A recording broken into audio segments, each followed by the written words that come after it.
live. Go live, right, go live. It's alright, Sid, you covered yourself just in time, it's fine. Oh dear. Right, so that is live. People can probably hear me without any problem, which is fine by me. They just can't see me yet because I've not posted the bits up on YouTube. So if anybody plays this back, all they're hearing is me gabbing.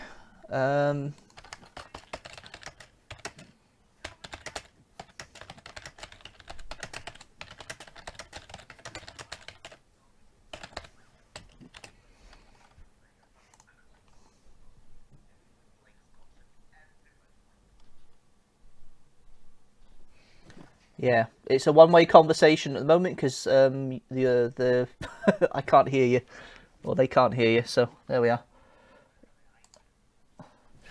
Right, okay. So that's it. Me back. I'm just making sure that Fraser's already done it. Thank you, sir. You were straight on that. There we are. Thank you, Fraser, wherever you are. It's nice to see you're still with us and working away. I'm sure I'll hear from you at some point today. Mind you, I'm worried that Sid might take your role here, so I'm a bit concerned about that. Right, okay, there we are. All clicky, off we go. All there and ready to go. Right, hello once again. This is Streamstructor. This time, hopefully, there's no reverb at all. You guys can always let me know about that when it's up and running. Live streaming. How many people we got? We've currently got no concurrent viewers. Nobody wants to know. Okay. Oh, I can see myself in the background. It's a bit weird. Yes, I can hear you perfectly, Jamie. And you're ever so slightly out of sync, and it's like you're badly dubbed to yourself. Yes, I like badly dubbing myself. Yeah. Like, you start talking and just go, yes, and it's so funny. So, yes, if you were there at the original when I was supposed to put it up, what you would have seen, which is really weird, was that for the first time I realised that my webcam app I use on my phone, which I'm using for the camera tonight, actually takes the mic from the phone as well. And that's where the reverb was. I thought it was something to do with something completely different, but it wasn't. It's annoying. Right, Jamie, are you ready? Because I'm about to put you on screen. Are you prepared? I am. Yeah, you are? So we just... Yep. Okay. Who is that handsome man? Sid the rabbit. Who is that? Not the rabbit. It's me. It's Sid, the handsome rabbit. Hello, Fraser. Welcome to the stream. I don't know where you are tonight, but welcome. That's an old clip, Baz. That's not now. No, you're on the chat. You're on the chat right now. That's definitely not live, Baz. That's an old clip. The clip that you're playing in the background on the telly is an old clip. Thank you, Sid. I didn't realise that. I do now, so thank you for that. Right, hold on. There we are. That's live. That's proper. That's showing Jamie. Now. Don't get confused. Oh, you've got an echo now. What's wrong with that? Now Sid's got an echo. Wow, this is fun. Yeah, Sid's got an echo now. This is odd. What do you mean? I don't know. Well, you're playing the previous stream at the moment in the background, I think. That's what's making it there. Jamie, you are echoey too. Why is that? That's weird. Right, okay. Say something now, please, Jamie. Sphinx of black quarks, hear my vow. Yeah, that's fine. You're not echoing anymore. I'll get used to this echoing thing eventually. That's the noise it makes when he comes. That sentence contains every letter in the alphabet. He also says that when he comes. Ladies and gentlemen, welcome, Sid. Hello. Hello, everybody. Round of applause for Sid. Yay, Sid. Oh, dear. To the Sid and Seamus show. This is Seamus. I'm Sid. Tonight's special guest is Basil. Say hi, Basil. Hi, Basil. He did it. He called himself Basil. I owe you a fiver. It's not that bad, is it? Okay. There we are. Right. Okay. All the previews are there. Sound is hard. Sound is hard. Never had it be described as that before. I wonder why the sound is hard. It's just the way Jamie's sitting. It might be loud, but it shouldn't be sound. It shouldn't be hard. That's I'll odd. turn out. Hold on. I'll turn down. Is that an my Australian microphone. phrase, Jasmine? Because I don't know that one. Let me turn down my microphone. It's difficult. I've got no dexterity with my paws. Yeah, it's odd. It's weird. Yeah, that's weird seeing the background of the stream working. It's really cool though, but it's weird. And Jamie is on camera and doesn't know he's looking at my live stream on the phone, I think. Yeah, I'm just checking to see. Oh, haha! I just mean you've had a hard time.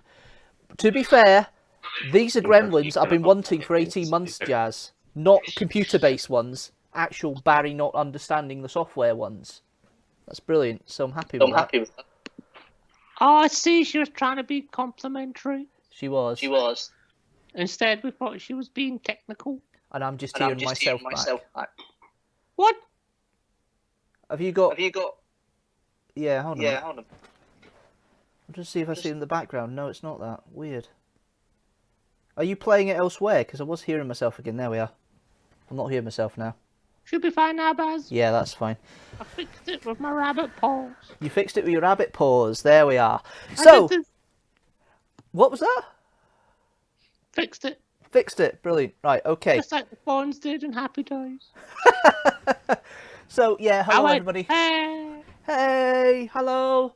Hello. We've got Sid here. We've got Jamie here. I can't hear Jamie at all now. Either he's mouthing or saying bugger all.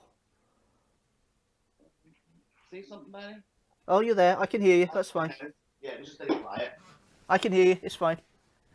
Yeah, cool. Right. Hopefully now we're back to normality and we can get things going. Thank you for the like, whoever did the like. And thank you for the second like I've just done. But no, that doesn't matter. That was you. Thank you, Jamie. On the TV screen you can't see me or Jamie, but on the phone you can see us. That's because you're using the previous stream as a background instead of the main one, which is interesting. I don't think I am. Anyway, we have a running order of videos tonight of what we're going to show, and No, we don't. this is yes, we do. Oh, yes, we do. Don't be a patronising bastard, Barry. So we have a lineup tonight. Now, we've got a vlog, as always. This is the last vlog from the 2020s. 2011s. 2020s. I wish. From the 2011s. See, my playback on my actual... Oh, that's really weird. It is there. It's just weird. I'm playing it back in YouTube and it's way behind, but it's odd. Anyway, so there we are. We've got the lineup there. Fortunately, you guys can't see what's coming up on Fraser's screen that I can, but there we are. The lineup is there. We can see it there. There we are. So we've got the vlog, which is movie night, which is not an interesting one. It's not one of my favourites, but I'm devoted to show them all as time goes on. Which one do you like, Baz? I don't like vlog 19. I'm not a fan of it, but I'm showing it anyway. The title is a surprise. What's the film? No, it was a night he watched movies with his friends. Yeah, it was a night I watched the Blu-ray of A New Hope. Oh. With Fraser, with Rintu and Mr. Cherry at the time. I think you had pizza that night. We did have pizza that night, yes. You've been watching my videos in advance, Sid. Thank you very much. You're welcome. I'm a very dedicated rabbit. Then we've got something different. I did a series back in 2011 about the Scottish Parliament elections. I thought I'd put this up on the basis that a certain election is coming up this week. So this is my introduction about how it works and how the voting works. My little video called Evolving the Vote. And then we've got a Doctor Who review, The Day of the Doctor. So that's the best one. That's the best one, I think. Yeah, absolutely. I'll stay for that one. Now, on the right-hand side of this screen, you will see, once I've got this up, that it will give the coming up on the side. Eventually, I'm hoping that in future live streams it has more interesting content, but I just wanted to fill the void a little bit in the corner here. So there we go. Vlog 19, Evolving the Vote, and The Day of the Doctor. That is your lineup for today, ladies and gentlemen. We probably won't stick to it, ladies and gentlemen. We never do. We never do, yeah, but we'll try. I mean, I don't know. This is my first time here. But as you can see at the top, there's also, on the top right-hand corner, there's a moving ticker at the top with all the different websites and links to all the different social medias I have for the Deanstructor brand, including the YouTube, the Facebook, the Instagram, and the Tumblr. You should get like teamstructor t-shirts.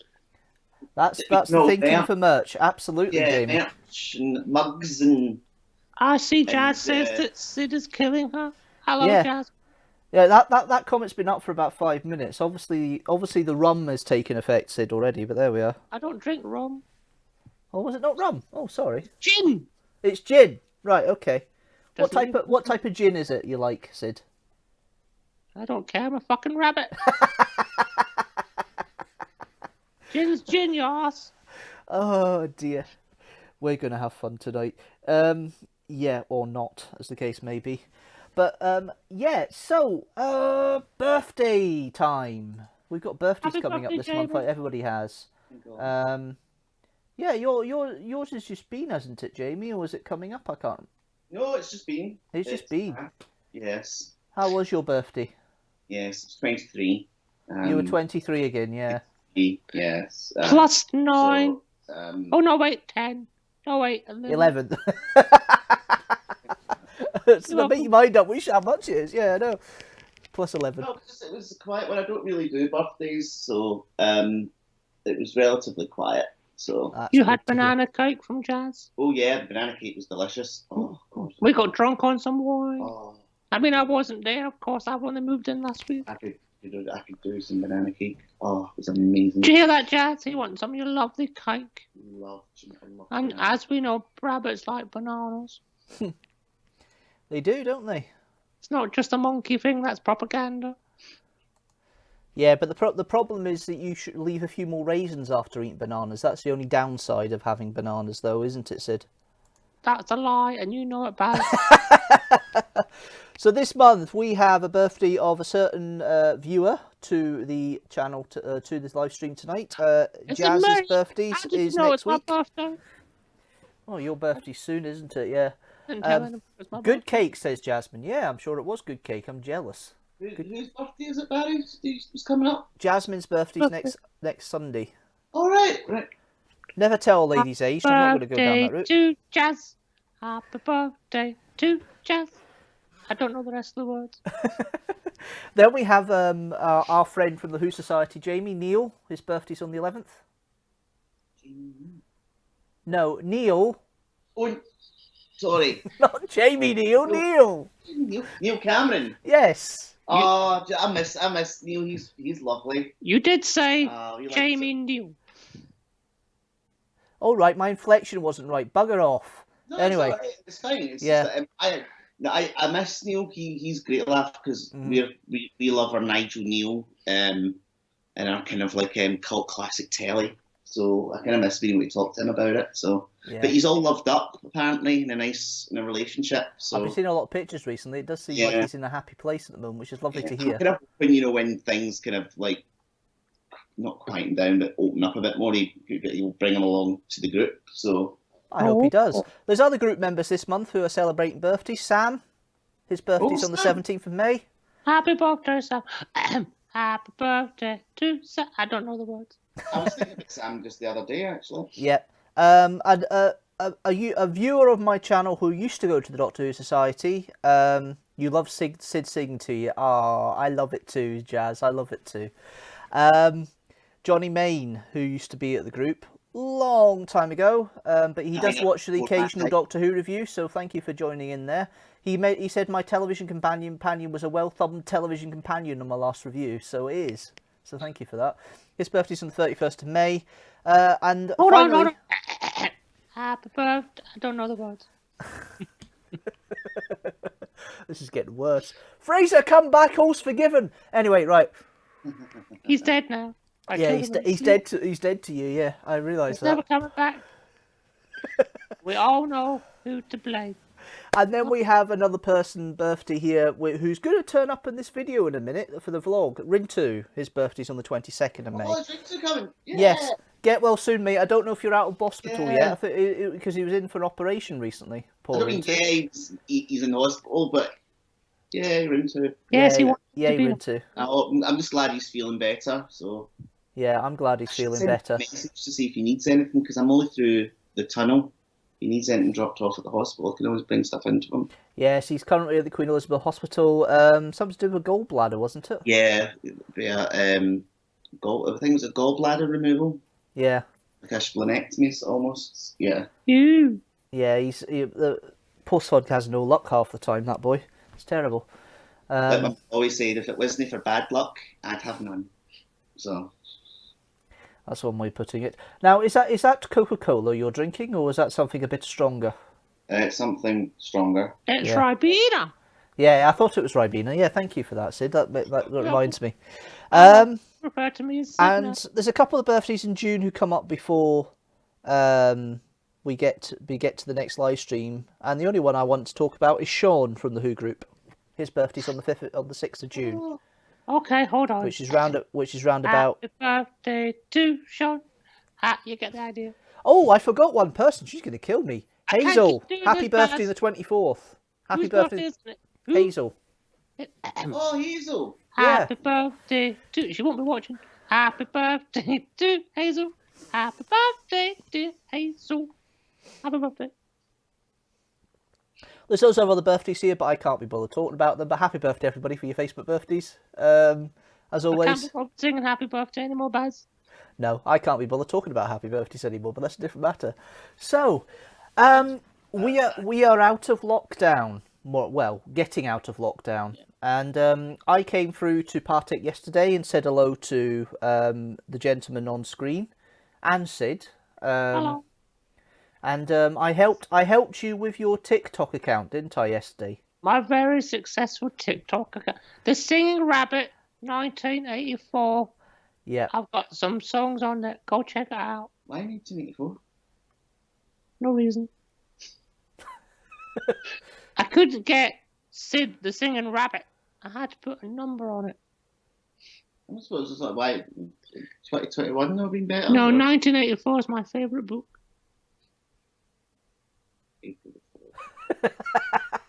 That killed it dead, didn't it? Yes, I think, 1984 is the year of birth of one of our friends, Jamie. I think that's possibly where he's getting it from. He's taking inspiration from somebody who's not here tonight, Of yeah. course. I see, right. Yeah. Yeah. He's not very bright, this one, is he? No, he is bright, but just maybe not as bright as you think he is, Sid. That's what it is. I'm terrible at remembering people's birthdays and stuff like that anyway. So. That's Yeah. slanted, Baz. I never said I thought he was bright. Age is just a number in my eyes, so. Age is definitely a number for you. It's a number you plucked out of hat this year because you don't want your real age. That's what it is. I don't mind people knowing my real age, 34, so. I just don't look at it, do I? No comment. Sid, you should have said something there. That was a perfect opportunity. I don't go for low-hanging fruit, Baz. I'm of a higher intelligence than that, thank you. I'm from London, after all. Oh dear. So yeah, went through yesterday and had a lovely time with Sid and Jamie, and then once I'd got rid of Sid, I said hello to Fraser and spoke to Fraser and had a good time with Fraser, and we had Fraser's lunch. been dead for 15 years, Baz. There was a ghost. But it was a séance I had with him later, you know. So That makes sense. Yeah. Old Salties will never serve me again with that séance. Ordered 2 meals, one of them disappeared, you know? It's just... Oh no, honestly, madam, it's for my friend. His second meal is a ghost. He's coming soon, though. I'll eat it just in case. Yeah, and it disappeared rather quickly. And nobody saw why, because it wasn't me eating it, promise. But there we are.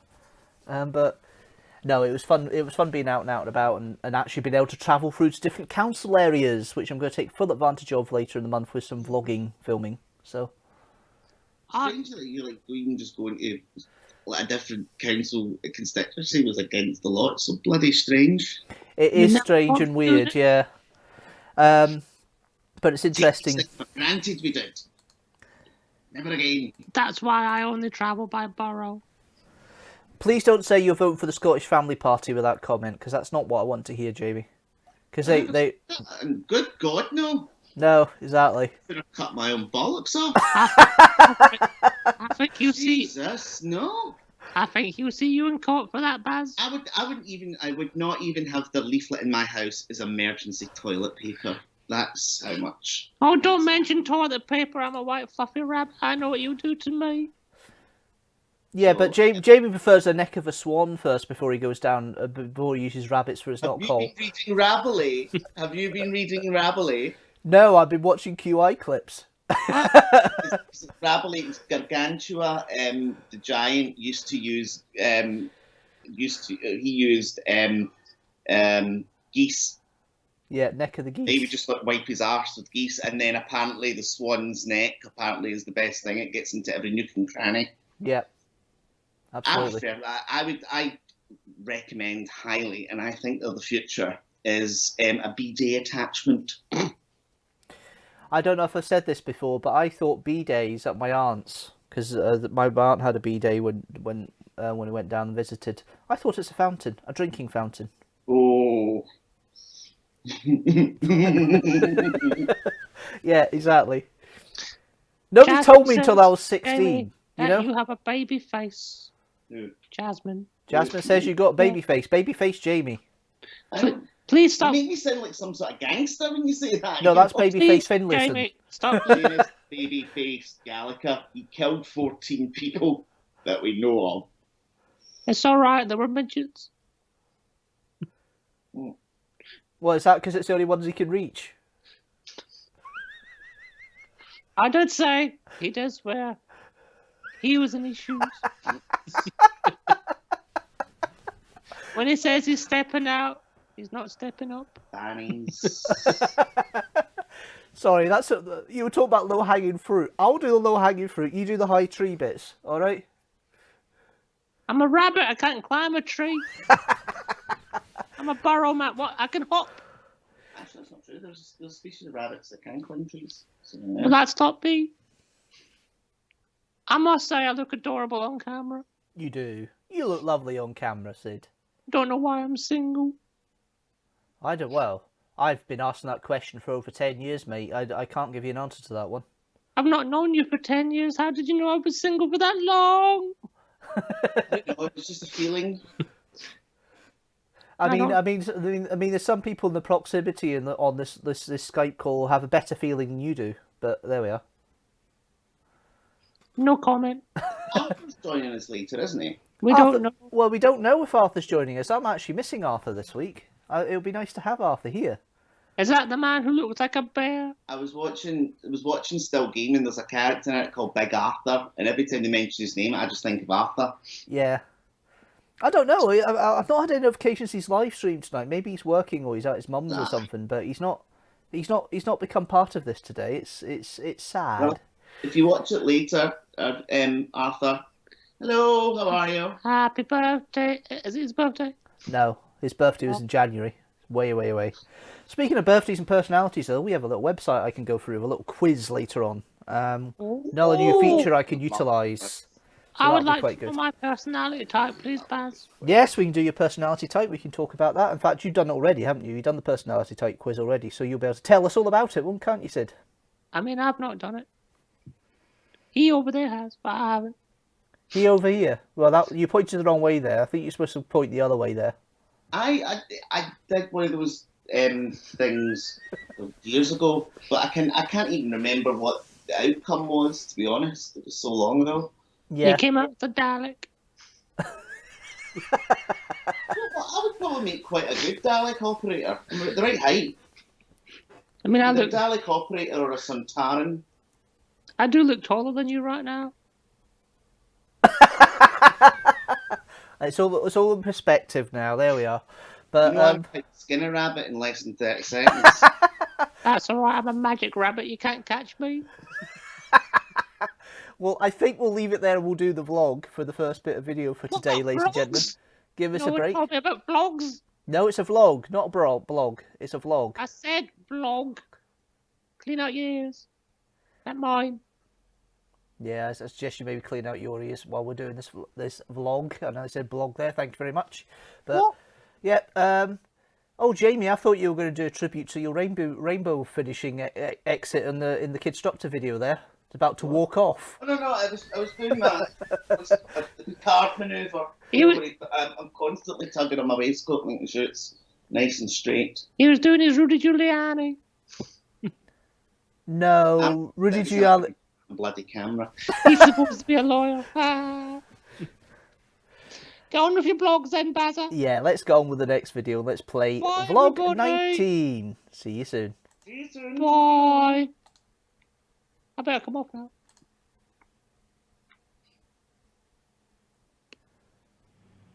Hello and welcome to another cherry vlog. Today's a special one because we're going to watch the Star Wars movie for the first time. Whoa. It's not your vlog. It's mine. Hello. It's my vlog. Yes, he's here. We're having a bit of a movie night here at Ritzu's. Rodolphus went for pizza. So, let's have a bit of fun.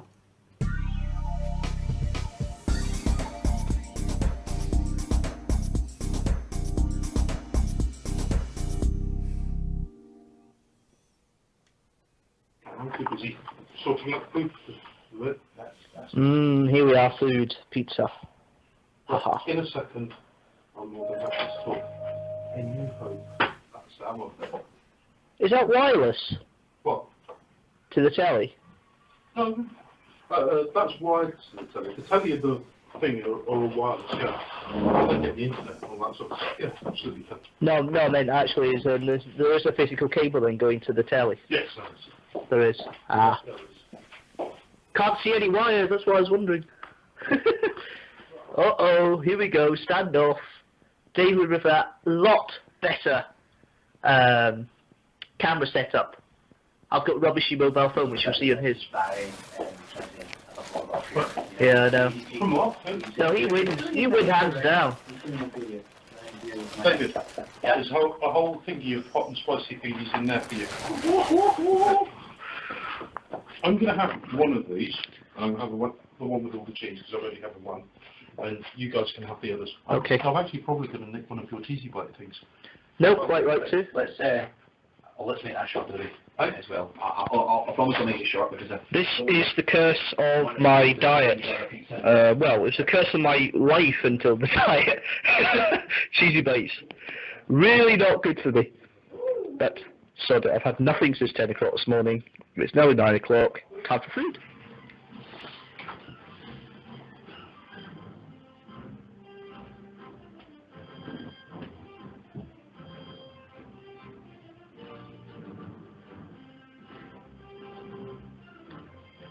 See, this is where my camera comes at advantage. Davey takes about 2 hours to set up his camera for a vlog. Me, press a wee button on the phone, off I go. Thank you. What happened? How did you do that? I'm kind of attacking you here. You certainly are. You probably could. That's good. I like that. You'd think after the 11th time, the Empire would know better. I keep waiting for them to fight back properly because they know what's going to happen. All I want them to do is put a little cover over the exhaust port. And that's it. That's a regular life. Every time you watch it, it just seems to happen. The same thing seems to happen. Yeah, they never learn. They never ever learn. And there'll be a big sack here, that's what I'll do. Actually, one more thing. Oh, he's got the technical equipment out now. What's going on now? I'm going to change the shot. Why? So I've got it, so I'm talking to you for a slightly different shot. This is where the one shot works, guys. Yeah, I'm very... These are just iPhone lenses. Yeah. That's quite scary. And actually, that one's the most impressive when you look through it with your eye. It's alright, I'm sure we'll get a shot of it in a minute, guys. Cool chickens. Right, thank you very much for that. Now, there. Right when the THX comes in. Well, that sounds, oh, damn. Why didn't I get Is it off? turned it off as well? I got it, but it won't be very good sound. Actually works really well, though, Yeah. I was quite impressed with that. That was good. That's what would end up happening. So The whole point is a conversation, noble filming, doing something noble with people who are comfortable with me shooting a camera. That's the whole point of it, you know? Nothing else. okay. Oh, Barry. Okay. See, you jumped out of frame there. I apologise, everyone. Oh, for goodness sake. Right. Barry. Oh, that doesn't sound very nice, David. Don't say that again, please. Barry. Yeah. Your thoughts on watching this one? Now, please tilt your camera down slightly so we can see it. You want me to tilt the camera down slightly? There we are. Is that better for you? Yes. What did you think? I was very impressed with it. Very impressed. I think it's one of the better. Well, it's the first Blu-ray I've ever seen, let's be honest. Really properly? Yeah. Whoa, man. Wow. First proper Blu-ray I've seen, but I think the CGI was a bit at times, but the actual original visual effects they did manage to keep look really good. I mean, you could argue Obi-Wan's got old, and Darth Vader's got tin legs and tin arms, so there's maybe not as much mobility as there should be, but they all ought to be using the Force. Yeah, because I mean, the comparison between even just not only the prequel ones, but some of the later ones is quite incredible. Yeah. Yeah, because even when like Vader and Luke fight in The Empire Strikes Back, it's quite. It's a lot better than that. You know, it's a bit of that is enough. Mind you, they've got to contend with Alec Guinness, haven't they, really? Yeah, I suppose you want to get them falling a bit.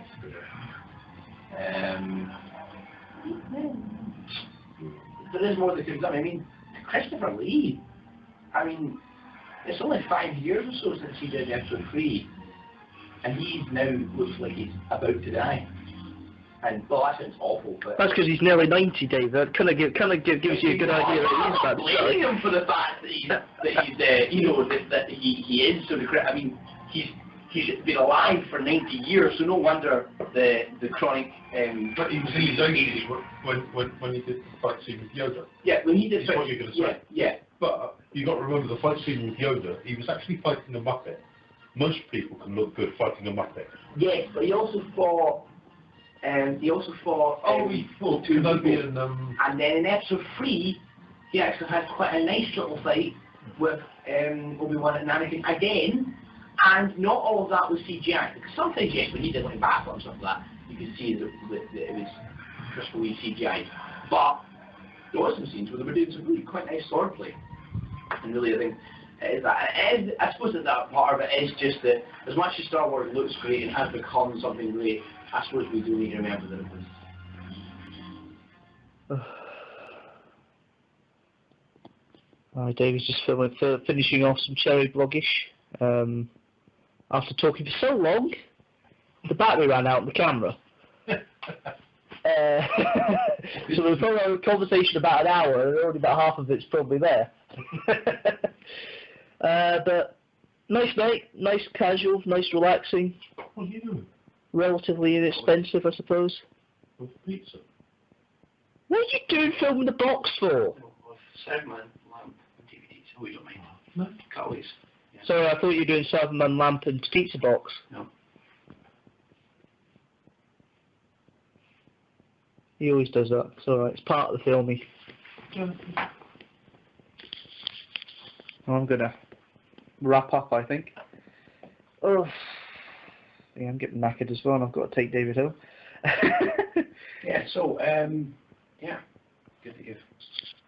Not good, David? Yes, good to join you on the Barry vlog. Vlog, not blog, vlog. Oh, sorry, vlog. Terminology. I suppose I am really fading away here. It's tired and throaty. But yeah, finally seen Star Wars. Right, I'll leave you at that. Right, into... Hiya. Hiya. I'm all talked out now. Yes, well, I'm not far off it, and I didn't talk that much, so there we go. I don't know what else to say. Right, well, I don't know what else to say either, but I'll just say bye. If you have been watching, thanks very much, and see you later.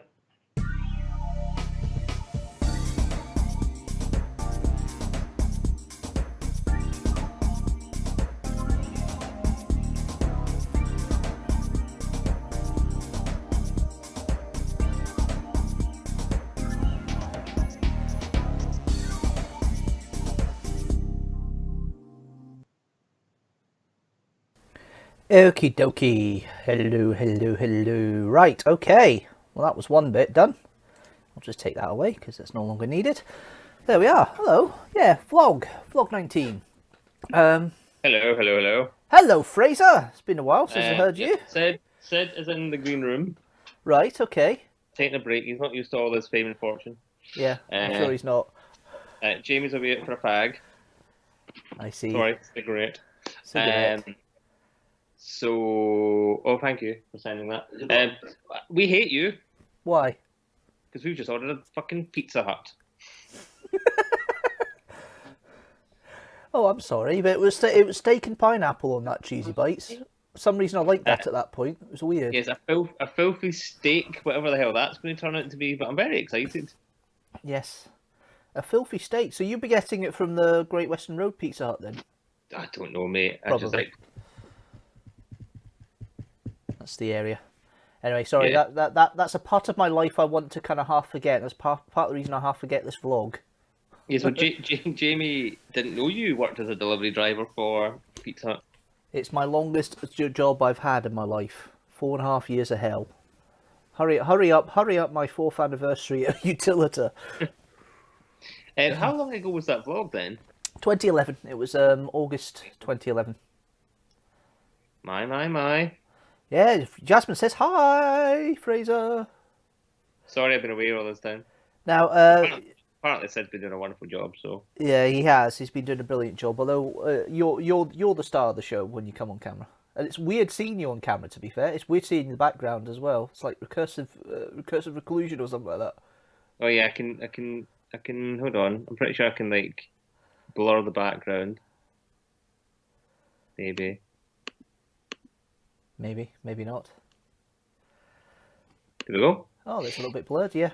So Yeah. you're still popping through from time to time, but that looks fine. Yeah, absolutely. So What did I miss during that first part? well, we went through all the birthdays and said happy birthday to everybody who I wanted to say happy birthday to. We had a wee chat about the election coming up. Happy birthday to everybody. All right then. Yeah. But I don't know the words. And he kept saying you were dead, Sid. I mean, inside I am, so it's fine. So I had to play along and think I was eating with a ghost yesterday and not actually you know?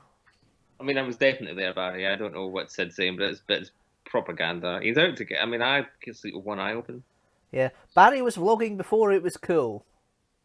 Thank you, Jasmine. That's possibly why I stopped, because it wasn't cool, but there we are. But so, yes, the vlog story is basically a trip to Manchester to see a Craig Charles Funk and Soul concert, which is next month's vlog.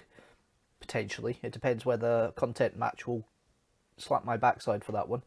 And then the trip to Cardiff with the gentleman that's on the screen here. Sid? I'm not Sid. I need to. That's a very important distinction. Yeah. Yeah, I love that Cardiff trip. I miss Cardiff so much. Obviously, I'm currently going through a bit of a life change. I'm transitioning into a rabbit. So, a trip to Cardiff is very much on the cards as soon as I can do so. Yeah, well, as I was saying earlier, I planned trips. I booked an Historic Scotland website to go to Jedburgh Abbey, which you were saying to yesterday I need to finish for a set of vlogs I'm doing in the summer, or broadcasting in the summer, and then I'm going up to St Andrews as well, to the castle and cathedral, and I thought, well, we'll do the two. Yeah, that gives me a few more. I can't do Dalton. I wanted to do Dalton Castle. I've said this a few times. I filmed Dalton Castle back in February 2018, and I looked at the footage and going, that's crap, I need to refilm bits. Never had a chance to go back, and they're still not open at the moment, so I can't. Not open when I'm actually got the hire car. They're open only at weekends, and I don't have the hire car at the weekends. I have it during the week because it's cheaper. So, yeah. Hold on. I don't know if I saw something white coming off the top of the screen there, but there we are. I think you can imagine it. Yeah, I think I might be imagining it. Yes. Yeah. But Barry's vlogging before it was cool. That's an interesting comment. I never thought of it like that. I just thought I was being a sad bugger 10 years ago. I'm even more sad bugger now, but there we are. But Well, because I've been rewatching Craig Ferguson's Late Late Show, which is the reason for a certain rabbit. Stop biting me, because there's a certain rabbit. he obviously did a week in Arbroath, Mhm. and Like cheese race, I made a pause. I love it. yeah, I just saw that as I saw a certain Sid pop up and wave. Yeah. I am going for the menopause. Yeah, because I've been. Yeah, he's he a was- man on pause. I am a man on pause. So yeah, he went to Glam's Castle. It is pronounced Glam's Castle, even though it's spelled Glamis, right? Yeah, it's Glam's Castle, which is up in Deeside. Mm-hmm. Yeah. And Christians hanging out there, looking down their snooty noses at me. oh, they are at the church. Fannies. Yeah, Jamie, we're on camera, mate. Careful what you say. Oh, sorry. But I stand by my comments. Yeah, you are blurred as well because Fraser's put a blur on, so obviously you can do a I know. lot of stuff, and we just see an outline. Am I that offensive? You've had to blur me. We're going to dub you over as well. Your real voice. You're going to dub me and put subtitles on. Is it that bad? I'm going to Jerry Adams on you. So I'd love to go to Glam's Castle, and I want to go to Arbroath Abbey. Cool. So that would be nice. I've got a list of places in Scotland I want to go to. So hopefully at some point I can get that Ooh. sorted. So whereabouts you want? Are you willing to disclose the list or just keep it secret? I may have deleted the list for reasons, but I'm going to start making up the list again. Right, cool. Well, certainly Arbroath, that's still a vlog to do. So that's certainly something we can maybe consider having a conversation about. Yep, I am going to right now start making that list again. Places Fraser wants to see before he dies alone. Jamie, what you do? What are you doing there? I heard a clap or something. What's he up He to? sorted his cigarette case. Cigarette case. I see. I'll unblur you, Jamie. Hold Yeah, on. umbrella, so you can be seen in full view. There you go, Jamie. You're out unblurred. Here are they. Oh, yeah. Ah, here are they. Now I see why Sid loved this. No, it's my cigarette case that I keep my cigarillos and my cigarette holder in. So Yes. I I thought gave you were up on the my vape a lot at the vape moment, or have you vapes. gone back? for me. Has any who is in the chat tonight? Is it literally just Jazz? Because normally we've got Robert. Yeah, Robert's about. We've not had Lynn for ages. I think Lynn got offended last time Jamie was on. That's what it was. So What? That's the last time. I think that's the last time Lynn was actually on the live stream was 3 months ago. Pardon me. I didn't see quite. What did you do?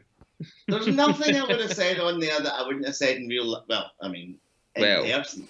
Well, if you Well, watch the replay, Lynn Fraser, do you want to do the honours? No, we'll save it for Sid. No, I want to know. I want to No, know. no, because we always do Alexa. Oh, yes. I'm going to save it. I'm going to let Sid do it. Oh, Because I'm only doing this section, and then when we come back with the next log, Sid will take over. And then yeah, we're going to do that. Yeah, just tell everybody Sid sent you. I mean, that's normally what I say. Yeah. Lamb's Castle, Arbroath, what are you doing? You'll see in a minute. Arbroath, I bet I will. Arbroath, stop it. Carry on. I think that's weird seeing it in the background like that. That's really weird, but it's interesting seeing it and seeing how high quality it is as well. It's really cool. And we should get to see it working. Mhm. Yeah, and there's been no drop frames or anything. The process has got to 80% at one point, but that was only when Stop the video was watching, logging. you bastard. I know. He's more interested in the telly than he is on himself Right. than he is anything else. Nice. So did you say Robert was in the chat? No, No, I thought you said Robert was about, sorry. no, Robert's not in the chat today. He was there last time. I don't know why he is this time. It's Maybe somebody scared him off. well, Arthur's not here. That's probably what it is. If Arthur's here, Robert would be here. Is that how that works? Supporting fellow Ghostbusters who aren't Fraser. Oh, I see. I don't think I've met Robert. Oh, Robert Guest. Robert Yes, Guest, I have. yes. Yes, I have. Yep. Yes, I had a conversation with you yesterday about Arthur and I was thinking to myself, I've never actually met Arthur in the flesh, and then realised, you yes, I have. Yes, I have. I've met Arthur once. He has met Arthur. He's talking out of his shite hole. Shitehole. Yes. Oh, there was a phrase that I love hearing now. When instead of saying you've not got enough balls, I love the phrase you've not got any testicular fortitude. Testicular fortitude. Is that not where Superman goes when he's having a bad day? Probably, yeah. I just say chutzpah. Chutzpah. And I say Gesundheit. It means it's a Yiddish word that means kind of like bolshiness, balls essentially. Chutzpah. You haven't got the chutzpah to do that. So. Yeah.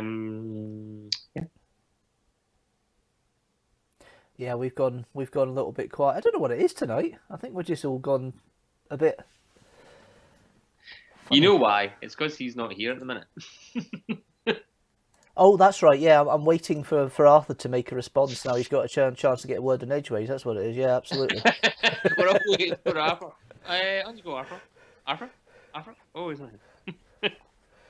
Right. Okay. Let's try a new little feature now. Oh, we're doing the quiz. We're going to do the quiz. Yes. Right. So Right. let's try a newly feature and see if this works. It should do. Oh, Right. I don't like that being a bit squeezy. Hold on.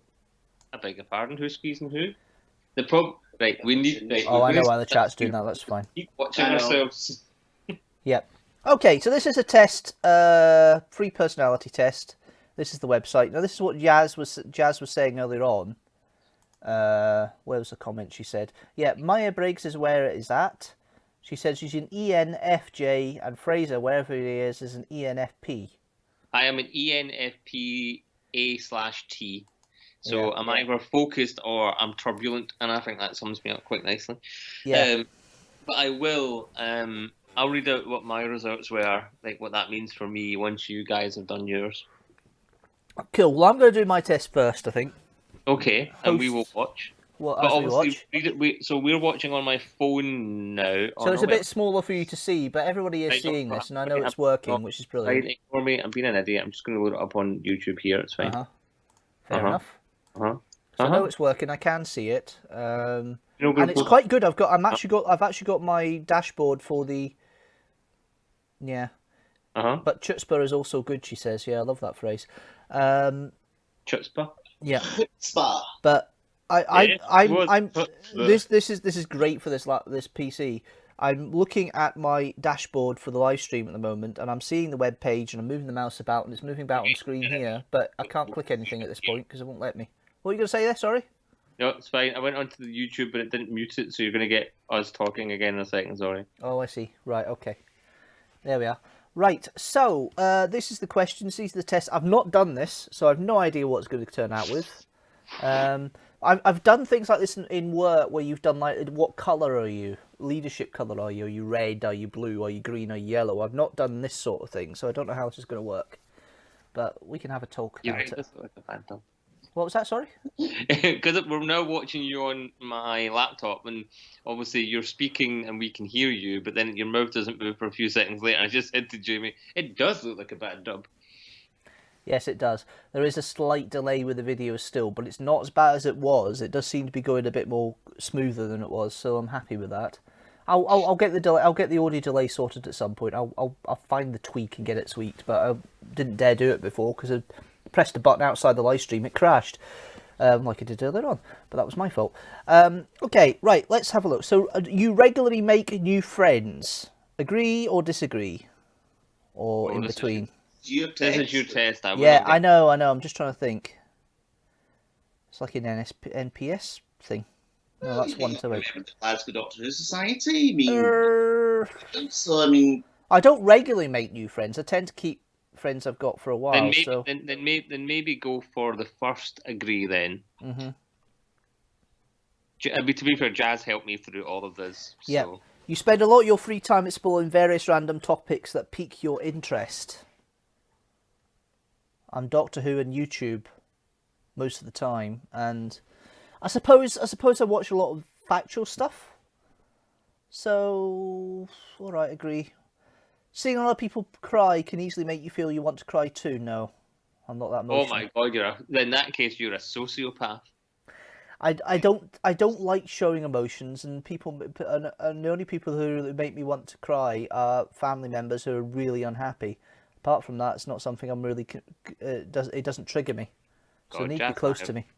Jazz and I mentioned that question to each other, and we both almost started crying. Yeah. You often make a backup plan for a backup plan. Sometimes in the middle. You usually stay calm even under a lot of pressure. No, I bloody don't. At social events, you rarely try to introduce yourself to new people and mostly talk to the ones you already know. Yeah, I agree with that. I'm quite introverted in that way. Okay, next bit. You prefer to completely finish one project before starting another. Yeah, right. Yeah, I tend to have about 2 or 3 on the go. I'll concentrate on one thing at a time. How many questions are in this? I think there's 20. There's 20. Is that it? You are very sentimental. Yes, I am. I am sentimental. You like using organising tools like schedules and lists for work and for this. Yes, I do actually. Even a small mistake can cause you to doubt your overall abilities and knowledge. Not really, no. Is that a question? Sorry. Even a small mistake can cause you to doubt your abilities and knowledge. Right. Okay.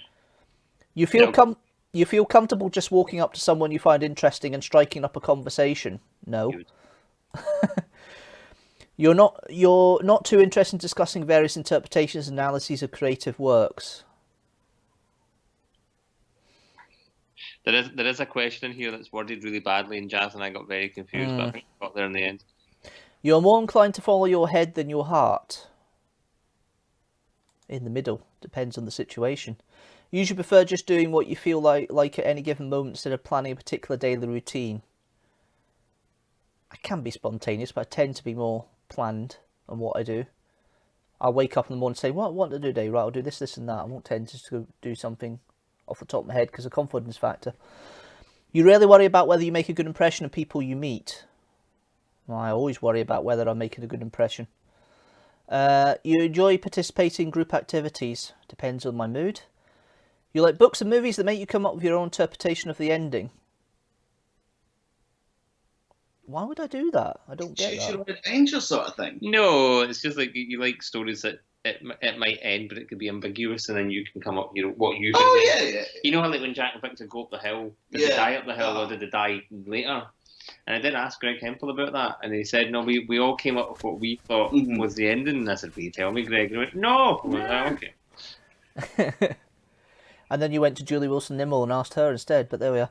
Well, Miss Hooley. Yeah, Miss Hooley, who he's married to, who's a alumni of East Kilbride. She went to Claremont, I believe.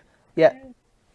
I miss Balamory. It was great. Keith Floyd, that was his last ever TV gig before he died, was Balamory. Was it? It was. Wow. Floyd, yeah. Well, you're a lover of Floyd, Mr. Floyd, aren't you? I'm a huge fan of Keith Floyd. You're a Floydie. I'm a Floydian. I believe that's what they call you. Yeah, Floydie. Cool. Yeah, no, you've got... Did you have a picture of him in the kitchen? Yes, I have a painted portrait of Keith Floyd in my kitchen. Above the hob as well? Yeah. It's probably the best place. So yeah, probably the best place when you get fed up with him. You just light the hob and off you go, boom. Drop it down. Set light to it. He was never just a TV chef, he was like a rock and roll star, who who just happened to be a cook, and he was just brilliant at it. It's just his shows were just so entertaining to watch. It wasn't this kind of sterile, static kind of thing. When you're on a set in a kitchen, he went everywhere. He cooked in other people's kitchens. He cooked outside. He cooked in the middle of an ostrich farm being attacked by ostriches. He cooked on a fishing boat in the North Sea. He's cooked in Antarctica and Canada, everywhere, and it was just so entertaining to watch because he made it so accessible. The whole his big hit was Floyd on France, and to a lot of people, French food seems something that's quite not esoteric, pretentious. That it seems like this very pretentious French. Like people think of things like scoffy and all that things, and actually it's not. French cooking, a lot of French cooking is based on peasant cooking, and it's so easy. It really, really easy, and he kind of demystified this whole thing about French cooking. I mean, it went on to win awards, and he did that.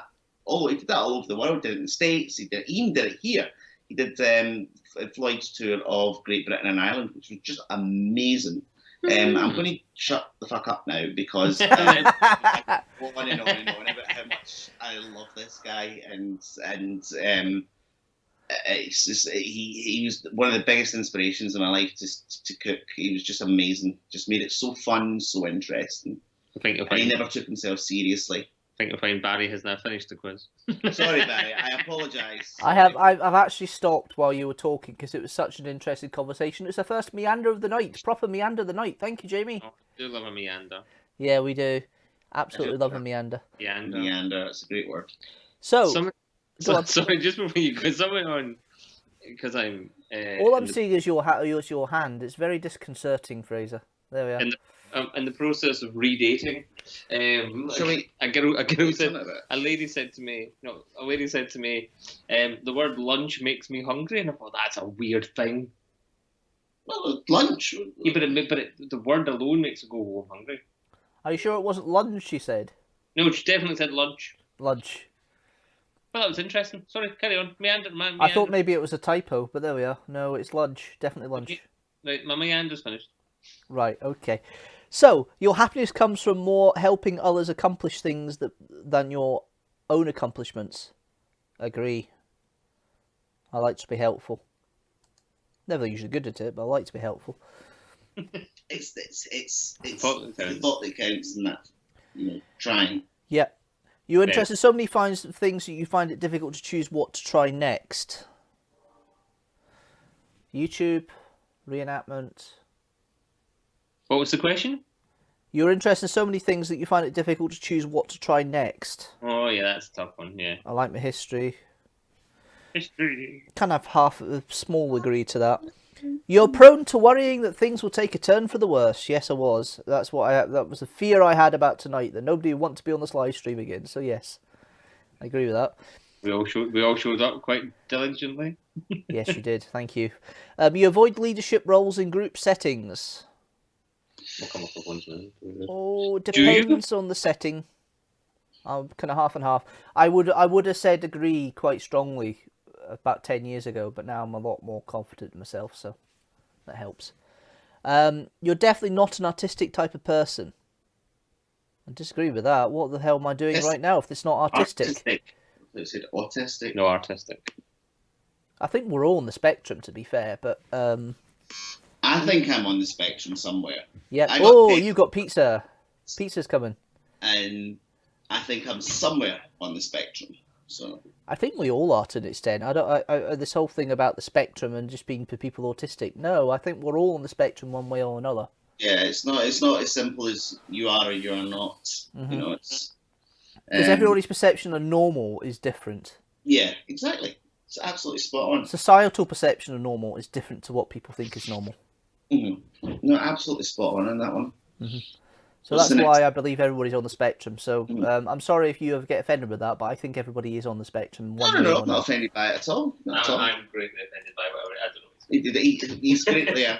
It wasn't you. I was just out to the audience. But yes, thank you for that, Jamie. That's helpful. But you think the world would be a better place? Yeah, it would depend on your death, the right to say it. Voltaire. Love that quote. Voltaire. I didn't catch that. Sorry, I was busy talking, and then you interrupted. The quote is, "Well, I disagree with what you say. I would defend to the death your right to say it." Would you though? No, it's Barry. No, I mean the problem with that is it's just like you wouldn't do that for everybody. I mean, there is no way, and there is no fucking way in hell that I would go out and defend a neo-Nazi's right to say what he wants to say. Yeah, there is no way in hell. All right, Jamie, I just like the quote. It's a great quote, though. It is a great quote. Right, I'm going to take control here. Let's move on, shall we? Just before we get into an argument. I don't want a visual argument on the screen. It's nice to have an audio one, but visual one's a bit more galling. You're so dominant. I need to get my testicular fortitude going again, so I'm putting my foot down, but there we are. Everything you want Wesley to watch, make it so. Forceful you are, Barry. I thought you said only 20 questions. It's about 30. Must be about 100 or something. Right. You think the world would be a better place if people relied more on rationality and less on their feelings? Depends where in the country I am. That's a difficult one to ask, because I think more people would rather people think things through logically and rationally, but it's not practical. There needs to be a sort of balance between the two, I've always thought. Well, I'm auditing calls 40 hours a week with my work, so when I think of rationality, I'm thinking down that line of whether the agent's been an idiot or whether they're actually doing the right thing. 9 times out of 10, they're doing the right thing, but there's the occasional Tourette's that comes out when you think, you fucking could have done this. So I would say, to an extent, a small degree, yeah.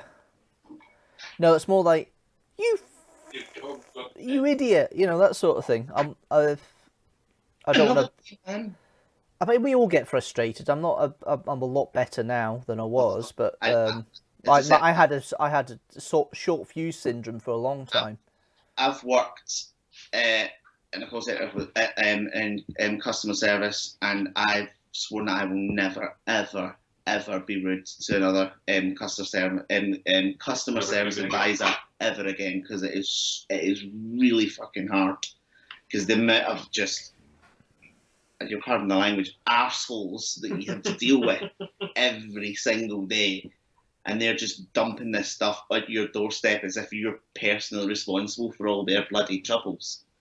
Yeah, that really. It's nice to be, you know, like you've actually done something good and you've helped someone. That's a good feeling. That's a really good feeling. Yeah. But the amount of just chancers and arseholes who just go out of their way to make your life difficult for no reason, then they just want to vent at you because you're on the phone to them. That's where that is where most of my Tourette's is coming from. Is from the customers who are complete and utter dicks to the agents on the phone when I'm listening to them. It's kind of like the agents trying to do their best to you, and you're not listening to them. Fuck up and listen to them, for God's sake. The worst rule ever in to do with customer service, retail, and even now running my own business and stuff like that. It's like it's people say, "Oh, the customer's always right." No, they're not. They're not. The customer is wrong. They are the ones who are in the wrong. They are the ones who have made the mistake. The customer wants help, but they're not right in asking for that help. Yeah, they want help. That's one thing. You know, doesn't mean that they're right, because most of the time the customer isn't right. The customer's wrong, talking at their. It's about trying to get the customer to understand where the business is coming from and why we do what we do, so they understand why they've had the outcome they had. And sometimes you won't get through to them, and you can hear it on the call. You know, the agent starts to talk about it, and you can just hear the tumbleweeds in the background of the customer side, because they just aren't getting it. And it's kind of like the words have just flown straight between the ears, you know, and you get that. And I had that on the phone when I was doing customer service myself, and I always had to just remember, look, this is the advice you're giving them. Give it the best you can. If they don't understand it, that's their problem. And that's a philosophy I have when I mark calls as well. You know, as long as the information's been given correctly, it doesn't matter what the customer thinks. You're on the right. You know. No, exactly. Right. You prefer to do your chores before allowing yourself to relax? Yes. I actually did weeding today before I started this, so my hands were sore for something else than by weeding than other activities that. Oh, I thought you were going to say something else. I was thinking them, but. Oh dear. You enjoy watching people argue? No, I don't. I hate arguments. Oh, it depends who it is, though. Does depend who they are. I came back on the train last train, and it was the last train. You could tell it's the last train because of the clientele on the train. Oh my God. Full of fannies? Yeah, they turned up. Two turned up on the last station before home, in Hamsters station, and you could see everybody face palm who was sober. Oh, why do people think that we want to listen to their problems or listen to their shitey taste in music? So fucking. Quite right. Fucking human race really pissed me off. Speaking of attention to this, drawing attention to yourself, that's quite well, Jamie. You tend to avoid drawing attention to yourself. Yes, I do try to. Most of the time. Your mood can change very quickly. Depends on who I'm talking to. So I'll put that in the middle. You lose patience with people who are not as efficient with you. No, I'm actually quite patient with people who aren't as efficient as me. I mean, I'm friends with you, Jamie, so I have to be. Can you see that? Can you see? Yes, I can. So can all the people watching the live stream right now. Jasmine went, wow, that got blue. Yeah, I noticed that. Also, the colour of his testicles. My erstwhile friend. This one strongly agree for Jamie. You often end up doing things at the last possible moment. Depends. For me, it depends. It does depend. Some stuff I will leave to the last minute, and usual stuff I really don't want to do. But you see, now that I've noticed, like, especially like since Chris and I started this business, I'd rather just get the stuff I'd rather just get it done now. Yeah. I'd rather just get it done and out the way rather than just hang on and then leave it to the last minute. I get that. I understand that. But I don't tend to want to do things last minute because it puts pressure on me and stresses me. So I tend to plan ahead if I can. It's always easier for me. You've always been fascinated by the question of what, if anything, happens after death. Yeah, I do want to find out what happens afterwards. Whether we are just a set of chemicals or whether we actually do have something more. It'd be interesting to find out, but not for another 40 odd years. Well, with my family longevity, probably another 60 years, but that's a different matter. I'm still hoping for a drug fueled sex heart attack. So. Don't care at what age, really. But 99. And how long have you been trying for that now, Jamie? Oh, probably about 16 years. Probably about 34. Probably actually a bit longer than that. Yeah, drug fueled heart attack. I don't know about the drug filled bit, and I don't know about the heart attack, but certainly dying while Oh, having it is an interesting way of doing it. I want to be completely out my tree, balls deep in someone, and that's out. Maybe it was an unfortunate wanking accident, like Michael Hutchins. I'd like to go the way of Graham Chapman in The Meaning of Life. Oh, he has been traced by naked women. Yeah. Yeah, well, that's ironic. But put it this way, Jamie, at least it'll be a climax to your life. Right, finish your quiz. Finish my quiz. You absolutely prefer to be around others rather than on your own. I do keep my own company, but I think lockdown's made me realise I do need more people to be around a lot more often. So I'm trying to expand my friendship circle. Thanks a lot. You become bored or lose interest when the discussion gets highly theoretical. Oh, hold on, let me think about that. I think that depends on the person, to be fair. If they're a boring arse, then yeah, I'll definitely agree. But if they're somebody I like and want interested, no, I'm probably in the middle for that one. Chicken and cheesy thing. It's nice, isn't it? That's true. What did you get? Cheesy bites? We've got cheesy bites, we've got chicken breasts, and we got a dirty steak pizza. Dirty steak pizza, lovely. So what's that got on it? Jalapenos and pepper, green and red peppers, yellow peppers, and steak. I think there is jalapenos in it, but not that many. But it's nice though, lovely. Fair dues. That'll make me jealous now. Do you know Mikhail Gorbachev? When they made an advert for Pizza Hut. Mm-hmm. A lot of people made an advert for Pizza Hut. I mean, yeah, but you wouldn't expect the former president of the Soviet Union to do an advert for Pizza Hut, but he did. It's fair enough. It's better than Bill Clinton doing an advert for Pizza Hut. Hey, can I walk you home? I mean, it happens. I'll be dead in 35 years. What was that all about, Fraser? Oh, that's the comment about the sex climate thing. It gets blue between us, and Jazz says it's a humble brag on your expected lifespan. I said, yeah, I'll be dead in 35 years. Humble brag on my Bazzer expected lifespan. Well, I have a great uncle who's 96, and all bar three of my grandfather's brothers and sisters have lived to the 90. So there's a very good chance longevities in the family will go down. And I seem to have my mother's side of the family's genes, so I look like my mum, and I've got the body shape of my mum and everything else. So, that's called genes fit. Yeah. I'll get my Levi's out in a minute. Gross. Fraser saying breasts. You really are. Yeah. I'm slightly tense. Yeah. It's fine. Carry on. Yeah. Okay. You find it easier to empathise with a person whose experiences are very different from yours. Well, I listened to you for 15 minutes yesterday. No, I'm only joking. But Sid, you're up. No, I do like to empathise with people who are different from me because I like to learn about it. Yeah. What was that? So you're trying to be Sid? No, I'm just No, it didn't work. I was just doing a generic camp voice. All right, okay. You saying Sid Camp? For God's sake, look at me. You usually postpone finalising decisions for as long as possible. With YouTube stuff, no, it tends to be right. I'll do that, and that's fine. I would say agree to a small extent. You rarely second guess the choices that you have made.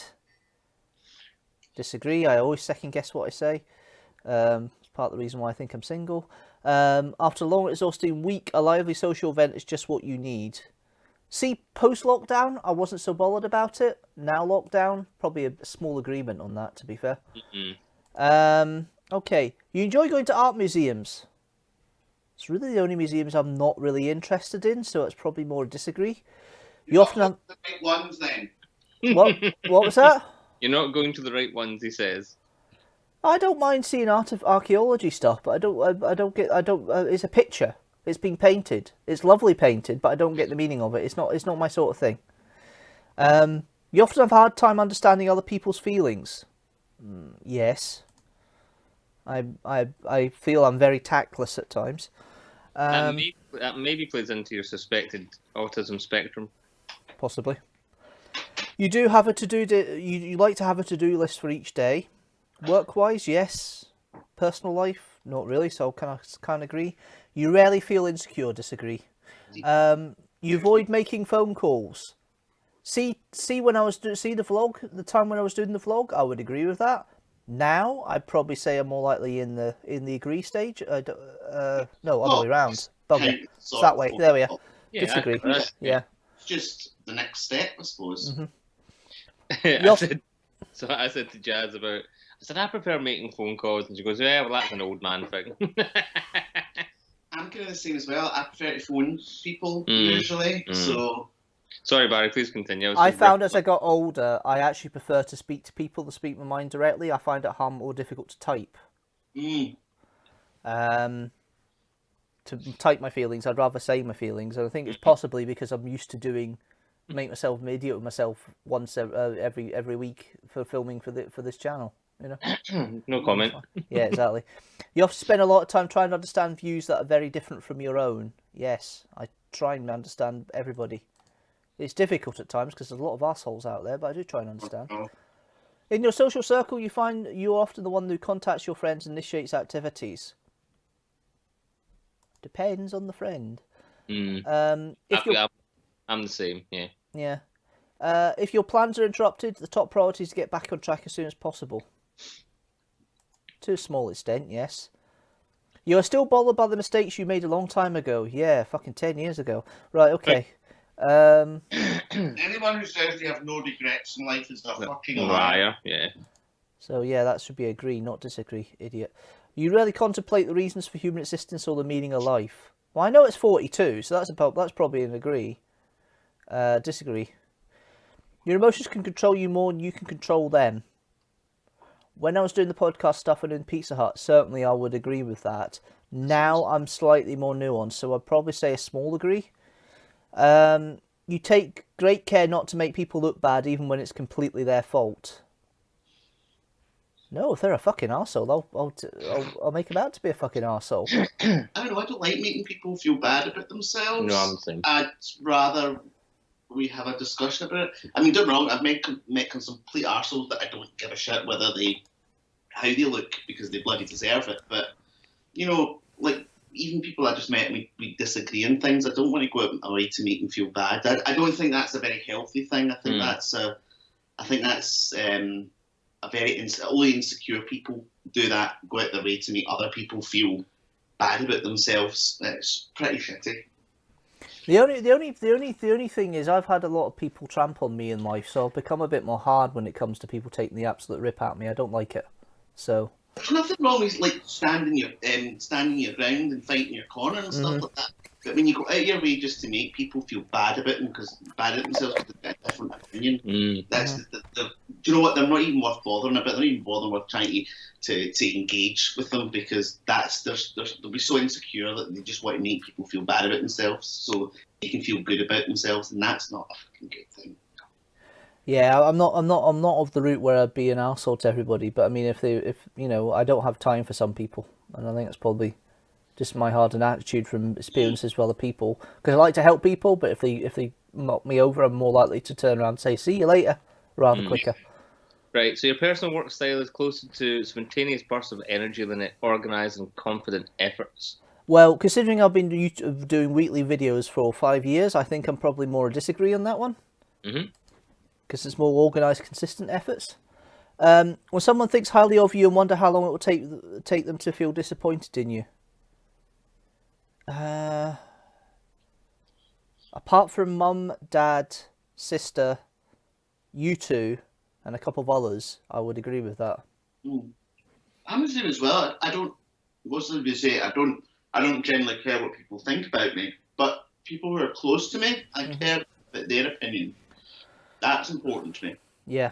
Other people, it's not a rude thing, but it's either you take me as you find me, or not at all. So. Yeah. You would love a job that requires you to work alone most of the time. See, before lockdown, I would have said no, I'd like to be around people at some point in the day. Not anymore. Now I'm more in the agree category, because I actually feel like I can be more productive on my own than when at work than with other people around. You believe that pondering abstract philosophical questions is a waste of time.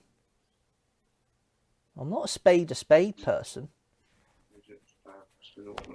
I believe that pondering abstract philosophical questions is a waste of time.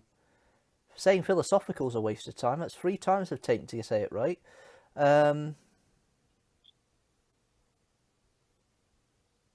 don't think it's a waste of time. I think a lot of people think about these things constantly. It's part of the human condition. Yeah, I'm a daydreamer, so I'll probably say that's all that there is. Fairly disagree with that one. More than the sum of my parts. Yeah. Well, if I didn't daydream and practice what I was about to say before I went on camera 9 times out of 10 for the videos, I would they would be worse than they are. I have to have some sort of thinking of what I want to say, because I just dry up otherwise. Station as well. Yeah. You feel more drawn to places with busy, bustling atmospheres than quiet, intimate places. Well, I will certainly say that's disagree now after lockdown, and I think it's probably my insular nature's come out a lot more, so I would say it's more fairly agree. You know at first glance how someone is feeling. I'm very bad at really reading feelings. I'm actually really good at that. I can see there's something wrong in someone. Yeah. Straight away. I know that I can read their body language. Yeah. You often feel overwhelmed some of the time. You complete things methodically without skipping over any steps. No. Slightly disagree. You complete things methodically without skipping over any steps. I thought you asked me, do I like steps? 5, 6, 7, 8, rodeo. Sorry, I don't know the words. You were very intrigued by things labelled as controversial. Until the 20th of January 2021, I think everybody was intrigued about things labelled as controversial. Definitely, I love anything controversial. So I'd say slightly agree on that one. Swap the outside and get some offers. Okay. You would pass along a good opportunity if you thought someone else needed it more. That was almost one of the best freeze frames I've ever seen. As Jamie going straight to the camera. That was brilliant because he tripped over. Anyway, they're lovely. You'd pass along a good opportunity if you thought someone else needed it more. I'm not a big fan of the white meat and chicken, so you help yourself. You don't like breast? Yeah. I do like breast. I just don't like chicken breast so much. I feel the dark meat in a chicken. I like the thigh and the leg. Oh, I do like a bit of thigh, yeah. Like a bit of leg, yeah, I know. You would pass along a good opportunity if you thought someone else needed it more. Actually, I would disagree to that to a small extent. If there's a good opportunity, I probably would take it first. You struggle with deadlines. I would have said yes to that before lockdown. Now I disagree. Because I've got myself sorted a bit better now. You feel confident that things will work out for you. When I was in my financial shit 10 years ago, I would have said no to that. Now I would be more likely to agree. Your gender, male, female, or other, and I'll click it. No, I'm not gonna. I'll click male. That's fine. See your results. Architect. Okay. Ooh, sounds quite interesting. INJTJ /J. Okay. Mind. I am 55% introverted. Surprising. Really? Yeah. I thought it was more introverted than that, actually. Mm. What was that, sorry? Did you agree with it, or did you think it'd be higher or lower? I thought I'd be more introverted, actually. Maybe yeah, I'm... yeah. Sorry? Me too. Yeah. Energy. This trait shows where we direct our mental energy. I'm 62% intuitive. Fair dues. Nature. This trait determines how we make decisions and cope with emotions. Thinking. Yeah, I agree with that. Although I'd thought it'd be a little bit more thinking than that, but maybe feeling is coming in there and not realising it. Tactics. This reflects our approach to work, planning and decision making. Judging. Yeah, I would agree with that. This trait underpins all others, showing how confident we are in our abilities and decisions. I'm turbulent, 72%. Fuck off. Fuck off! That's a very turbulent answer. Before we move to your profile, would you like a copy of the results emailed to you? I would Might do as it. well. Right, I'm going to go onto the multi-screen while I'm doing this, so you guys don't see my email address, but there we are. Happy Slapper 1992 at hotmail.com. I thought it was Clitty Rub Quick 69. Didn't think it was that bad, but there we are. Right, okay. I'm Website just joking. Sorry. Yeah. Okay. That's a good one. Clitty Rub Quick. I'll let that. I won't go through all of this. We'll just pick out what's interesting, but because it's a long thing. It can be lonely at the top as one of the rarest personality types and one of the most capable architects. Know this too well. Rational and quick-witted architects may struggle to find people who keep up with the non-stop analysis of everything around them. Okay. A thirst for knowledge. These personalities can be the boldest of dreamers and bitterest of pessimists. Architects believe that through willpower and intelligence they can achieve even the most challenging of goals. It may be cynical about human nature generally, assuming that most people are lazy, unimaginative and simply doomed to mediocrity. Architects derive much of their self-esteem from their knowledge and mental acuity in school. People with this personality type may have been called bookworms or nerds.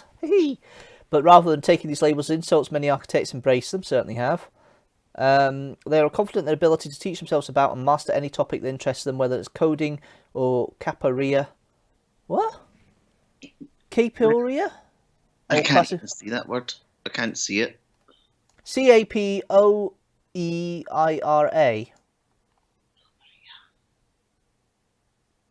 Capoeira usually means to expel.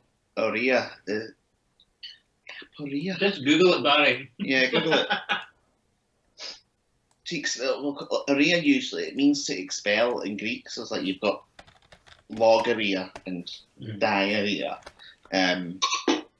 But I've never capoeira. I've heard that before. I don't think that's it. Oh, right. Okay, I see the context. Where it's coding or capoeira classical music. Basically, they're talking about martial art there. That's what capoeira is. It's a Brazilian martial art, apparently. So it was just given a list of different interests. Okay. It's a bit of a weird one, capoeira. I know you're trying for alliteration, but that's a weird word to put down. Architects can be single-minded with little patience for frivolity, distractions, or idle gossip. That said, it would be a mistake to stereotype these personalities as dull or humourless. Many architects are known for irreverent wit, and beneath their serious exteriors, they often have a sharp, delightfully sarcastic sense of humour. Okay. That's pretty true, actually. Mm-hmm. Yeah. Jasmine saying, haha, you guys have to stop with the chicken-based dirtiness. Dirty. Well, and then she comments saying it makes sense for me that I'm a architect. Okay, fair enough. I didn't think I gave that impression after we meet to you a couple of times, Jasmine, but thank you for the compliment. Architects question everything. Many personality types trust the status quo. relying on conventional wisdom and other people's expertise as they go about their lives. But ever sceptical architects prefer to make their own discoveries in the quest to find better ways of doing things. They aren't afraid to break the rules or disapproval. In fact, they rather enjoy it. As anyone with this personality type will tell you, a new idea isn't worth anything unless it actually works. Architects want to be successful, not just inventive. They bring a single-minded drive to the passion projects, applying the full force of their insight, logic and willpower, and heaven help anyone who tries to slow them down by enforcing pointless rules or offering poorly thought-out criticism. This personality type comes from strong independent streak. Architects don't mind acting alone. Perhaps they don't like waiting around for us to catch up with them. They also generally feel comfortable making decisions without asking for anyone else's input. At times, this lone wolf behaviour can come across as insensitive, as it fails to take into consideration other people's thoughts, desires and plans. I'd agree with that. I don't like asking for help, if I can. Architects aren't known for being warm and fuzzy. It's part of the reason why I was in financial shit for 10 years. They tend to prioritise rationality and success over politeness and pleasantries. In other words, they'd rather be right than popular.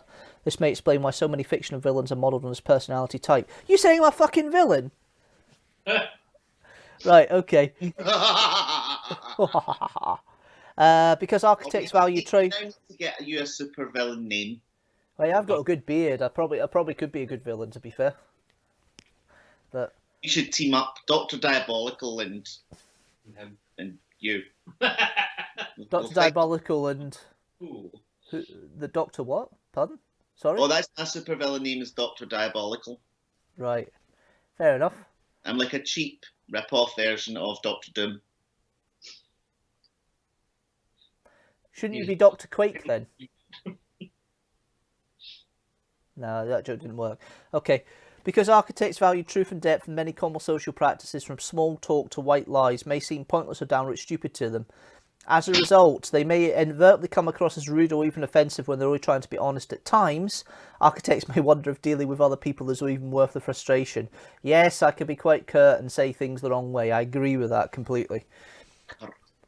Yeah, but like any personality type, architects do crave social interaction. They just prefer to surround themselves with people who share their values and priorities. Often they can achieve this with just being themselves. When architects pursue their interests, their natural confidence can draw people to them, professionally, socially, and even romantically. Okay. Right, well, the last one isn't working at the moment, but I agree with the other two. Right, chess game of life. This personality type is full of contradictions. Architects are imaginative yet decisive, ambitious yet private, and curious yet focused. From the outside, these contradictions may seem baffling, but they make perfect sense once you understand the inner workings of the architect mind. Yeah, I tend to think of things 2 steps ahead. If I know something, I'll ask the question 2 steps ahead of what the person's asking, and they go, what? So I get that. For architects, life is like a giant game of chess, relying on strategy rather than chance. They contemplate the strengths and weaknesses of each move before they make it, and never lose faith that with enough ingenuity and insight, they can find a way to win, no matter what challenges might arise along the way. That's quite positive overall, to be fair. That's not a bad wee setup. Right, who are the architects I might know? Let's have a look. Friedrich Nietzsche. I can't say that. Nietzsche. Michelle Obama. Who? Michelle Obama. Okay. Elon Musk. Oh, fuck. Christopher Nolan. Double fuck. Putin. Oh, my fucking God. Arnie. Arnold Schwarzenegger. Arnold Schwarzenegger. Colin Powell. Interesting. Who? Colin Powell. Yeah. Samantha Power. Well, that's interesting. Who's Samantha Power? Fuck off. I'm not bloody Walter White. I know my hair's getting close to it, but I'm not Walter White. This is embarrassing. Littlefinger. Peter Baelish. Tywin Lannister. Oh, Yennefer of Vengerberg. Lannister, one of my favourite characters in Game of Thrones, so... Yeah, that's probably why you like me then. Gandalf the Grey. You've got the look. You could pass as a Lannister. You shall not pass. You shall not pass. You shall not pass. Professor Moriarty. I'm fucking annoyed with this. I get all the villains. Oh, I'm happy with that one. I've always wanted my own Professor Moriarty, so... Yeah, Katniss Everdeen, like that one. 7 of 9 of... Oh, I'm loving this now. I didn't like the ones before, but I like the ones that are coming up now. Jay Gatsby from The Great Gatsby. Why? There's a link here. Why is it clicking? Why has it got a link to click? All right, okay. There's a different thing about it. Right, okay. So, yeah, some of those people I'm going, fuck, I'm not like them, am I? And then others I'm going, ooh, I like that. Well, the ones that I didn't like was when it was coming up with fucking Walter White and Peter Baelish. It's like, fucking arseholes, they are. I understand Walter White to an extent because of his initial personality. But then you got people like Vladimir Putin and fucking Christopher Nolan. Come on. Or was it Michael Bay I don't like as a director? No, it's Michael Bay. My apologies. Sorry, Mr. Nolan. Michael Bay, he did Transformers. Transformers, yeah. He did Transformers, and I don't rate him as a director, to be fair. But Elon Musk is interesting. I didn't realise he was that sort of person. I suppose it makes sense. Yeah, it does. No, I think that makes sense. But there we go. That is some of my personality type. I'll have more of it. I'll see if I can maybe get a link of it up so you guys can see it at some point, and maybe on the Tumblr or something if you want to look more into it and see what they're saying. I'm happy to do that. Tumblr account? I have a Tumblr, yes. Ooh, what's it called? deanstructor.tumblr.com. I didn't know that. If you've been watching the ticker at the top, it's been coming up every 30 seconds or so it'll be up in a minute. Oh, sorry, I didn't actually see it. Sorry. Doobie doob. At the moment, I'm just posting up the videos on a weekly basis. That's all I'm doing. I haven't used Tumblr in a long time, ever since they brought in their anti-porn policy. So, right, shall we move on rather quickly there? But there we are. yes, get swiftly on. But if you want, I'll very quickly read out some of mine. Then we'll jump to a vlog and then come back and do Jamie's. Yeah, we can do Jamie's. If he's one. I'm so intrigued, Jamie. I want to hear what comes up with you. Haha, I'm 73% feeling, says Jasmine. Yeah, well, I can see that actually. Yeah, that's jazz. Right, so I got Campaigner. Do you want to show yourself on camera, or are you okay just seeing Jamie with his reading glasses? But so yeah. I got Campaigner. So I got ENFPA/ENFPT. I need to burp. I'm so sorry. Oh, daddy. There we go. 81% extrovert. Story checks out, says Jasmine. Yeah, get that. So, a campaigner, someone with the extroverted, intuitive feeling and prospecting personality traits. These people tend to embrace big ideas and actions that reflect their sense of hope and goodwill towards others.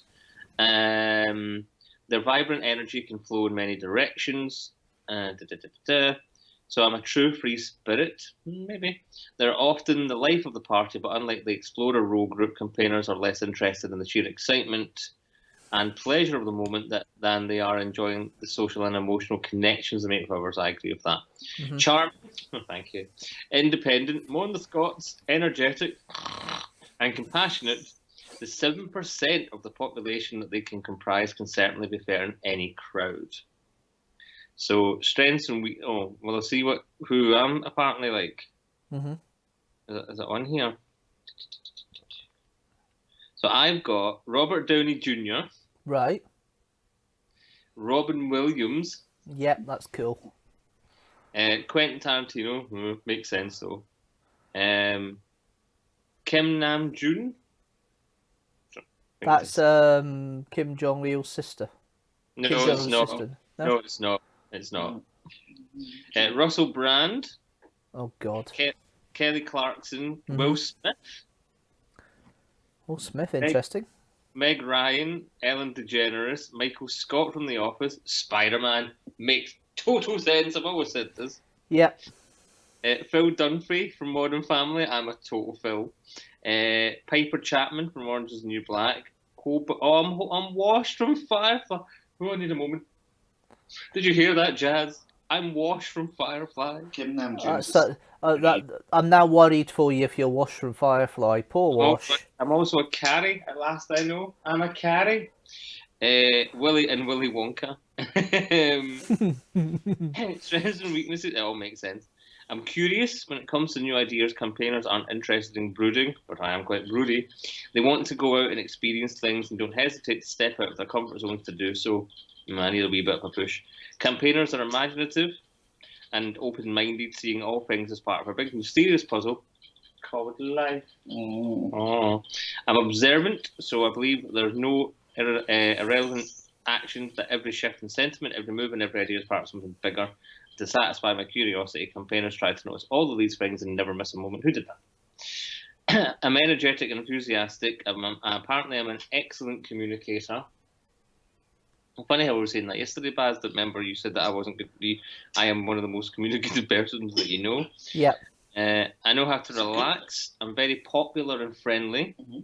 I have poor practical skills. That's not true. No, I don't find that true. Find it difficult to focus sometimes. I overthink things all the bloody time. I get stressed easily. It's not true. I'm highly emotional. Very true. I'm independent to a fault. Yes, as I am a leaf in the wind. Yes. And yeah, and it goes into romantic relationships, etc., etc., etc. But I read all this, and it's all very true. So I'll read the rest of it later, but it certainly is ringing true from what I've read of mine so far. And if I get a chance to leave a link somewhere, I'll leave it on the Tumblr so you guys can have a look at a later date. Very briefly, apparently campaigners make for great parents.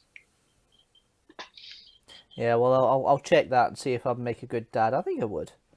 I think. No, they didn't. Right, sorry. So we'll do Jamie's when we come back. If you want to. Yep, we'll do Jamie's when we come back. But yeah, we'll go on to the next video now. We have mentioned briefly. I'm not talking too much about it tonight on the basis that I'm going to be doing a whole live stream on it next week when the results come in. But Scottish Parliament elections are on the 6th of June or 6th of May. 6th of June, 6th of May. And it's not just Scottish Parliament elections. The Welsh are voting. There's also the London mayoral elections. There's a few mayoral elections around the country, a few local council elections, and police commissioners as well, if I remember rightly. Anyway, the bit I'm interested in is the Scottish one, because obviously I'm in Scotland. It's kind of interested me. It interested me at the time when I first posted videos properly. And 2011 was the first one I did a video series on. It's called Devolving the Vote, and this is the introduction. And it explains a bit about how it all works. And there's a little addendums I need to put on top of this when we get to it. But yes, here is the second video of the day, Devolving the Vote, how it works.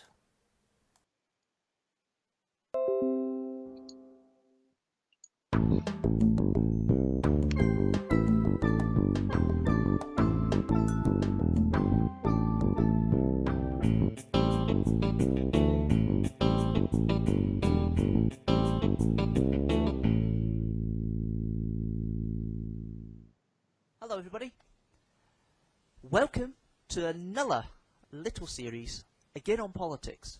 This time I'm concentrating on the Scottish Parliament elections on May the 5th, 2011. Now before you ask why I'm not covering the Welsh, Northern Irish elections and the alternative vote referendum, I will touch on them, but the one that affects me the most is the Scottish Parliament elections. Now, I live in Scotland. And to be perfectly honest, it actually affects me a little more than the Westminster elections, as most of the key things I value are devolved to Scotland. So what, do you ask, is devolution? Well, basically, it means certain issues that would normally be run by Westminster government are given to a specific area of the country to control.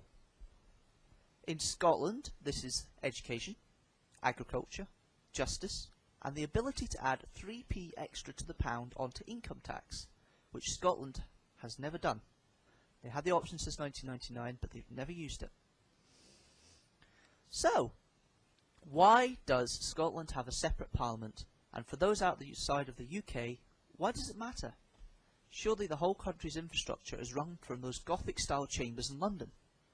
Well, yeah, the money comes from there, but to be honest, what would London know about the specific needs of a country 300 miles north who has a cultural history that predates the Act of Union 300 years ago? This is basically the argument for devolution that's raged in Scotland for longer than you think.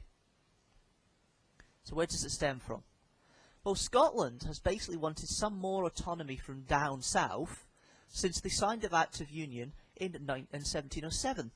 Scotland has more or less been muted in its struggle for autonomy until 1934, when the Scottish National Party was formed. There has been skirmishes beforehand, but this is when the major turning points happened. But it wasn't really until 1967 before the SNP actually had any political clout in Westminster, when Willie Ewan won a by-election in Hamilton, and that's how they started to get their parliamentary clout. The SNP's chief belief is that Scotland should be a separate country outside the UK, but a modern state within the EU, and devolution, as far as they were seen, was a step in the correct or the right direction. Now, if you have been in Scotland, if you live in Scotland, you know there was another devolution vote before the one in 1997.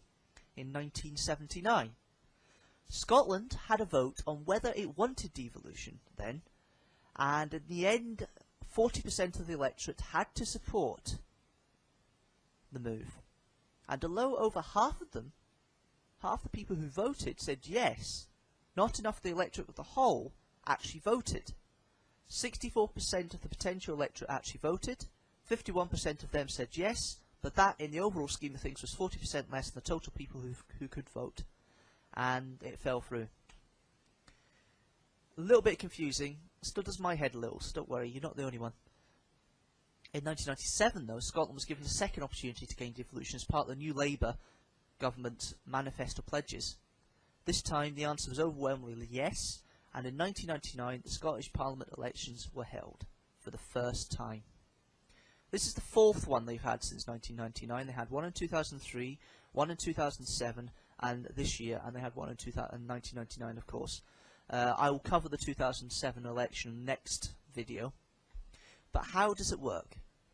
Well, there are 129 members of the Scottish Parliament, MSPs, up for grabs, seats for them up for grabs, using a form of proportional representation. It's not a pure form, and I'll explain a bit more why.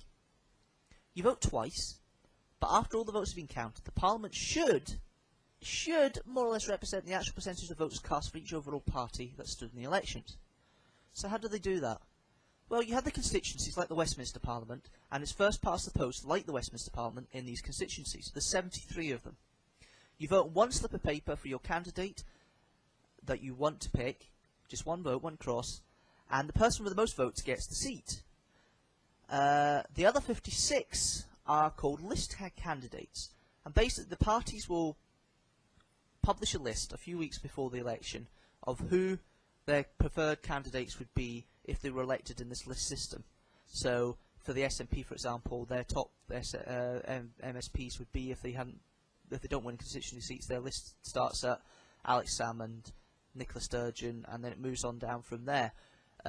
Labour would be Ian Gray, and then moving down from there, Tavish Scott would be the Lib Dems, Annabel Goldie would be the Conservatives. So basically, that they have a preferential list of which members of their party they would like to be MSPs, and depending on the number of votes the parties get, which I'll explain, will dictate how many MSPs they'll get, and also how many constituencies the candidates have won outright for the parties. So you vote on another slip of paper for this, for your favourite party this time, not your favourite candidate, but for your favourite party. The vote is then totaled up with the first past the post vote and split into 8 regions across the country.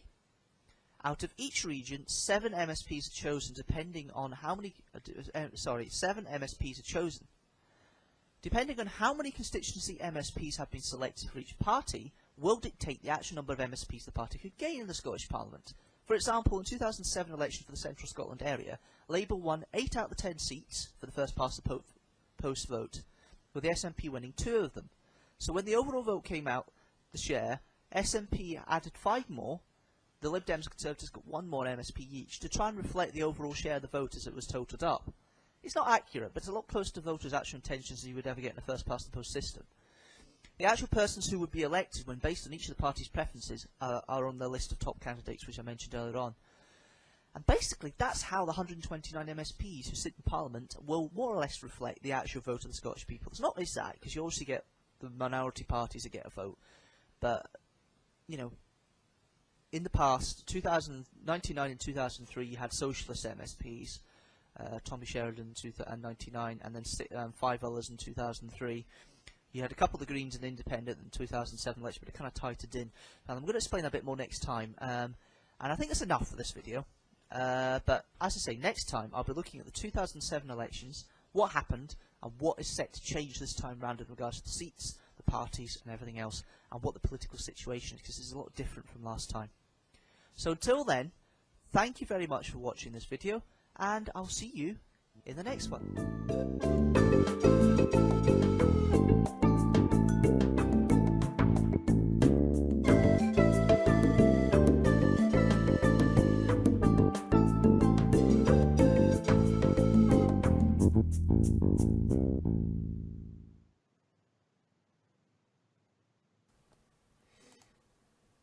That was actually interesting to watch again.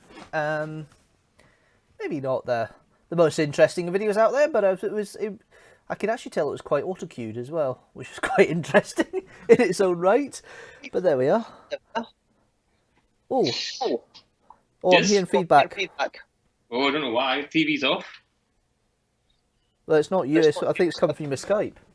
Oh. Coming from the sky. Hey, Skype. Skype. There we are. I can't hear myself now. It's fine. But yeah. An error has occurred. Please try again later.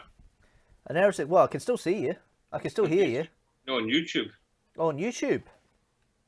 Yes, you appear to be... Hold on.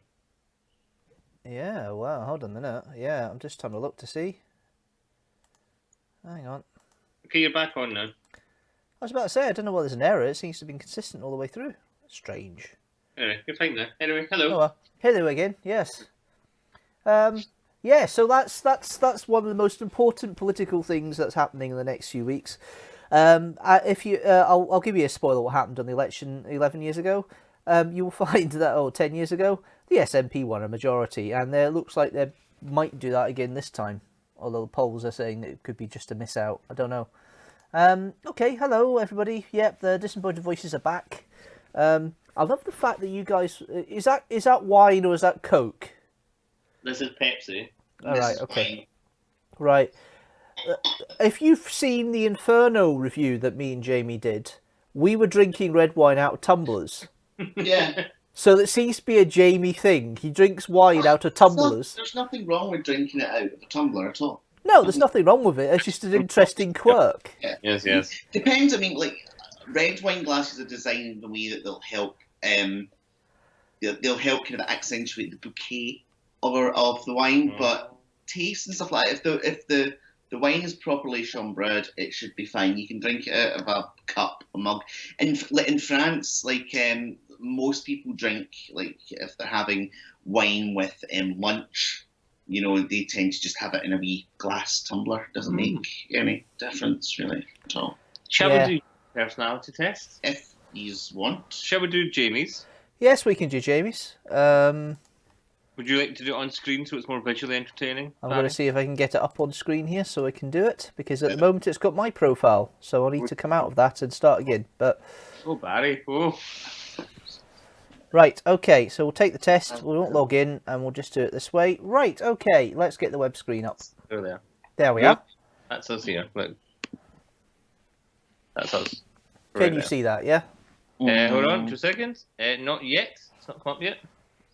I'll try and... Actually, I probably won't need these because I'm fine. Probably. Yeah, and Barry can read out the questions for you. So you've got agree a little bit, agree and strongly agree, disagree a little bit, disagree and strongly disagree. Okay. Mm-hmm. So you've got 3 options either side. Basically, that's what that's what the boxes are. Yes, absolutely agree with that. Jamie loves wine. Mm-hmm. So you regularly make new friends, Jamie? Yeah, I do. So do you strongly agree? Which is the big one? Strongly agree. I'm generally very good at making friends, I would say, yeah. Okay. I agree. Yeah. I strongly agree. Yeah, thank you. Yeah. You spend a lot of time, free time, exploring various random topics that pique your interest. Yes, definitely. So that's strongly agree again, yeah? Seeing other people cry can easily make you feel like you want to cry too. Depends what it's about. So I would say somewhere in the middle. So maybe the first agree? So either the middle button here or... Yeah, I would say agree. Not strongly agree. The first agree. So slightly agree or strongly agree. Slightly agree. Okay. Yeah. Okay. You often make a backup plan for a backup plan. Yes. Strongly agree.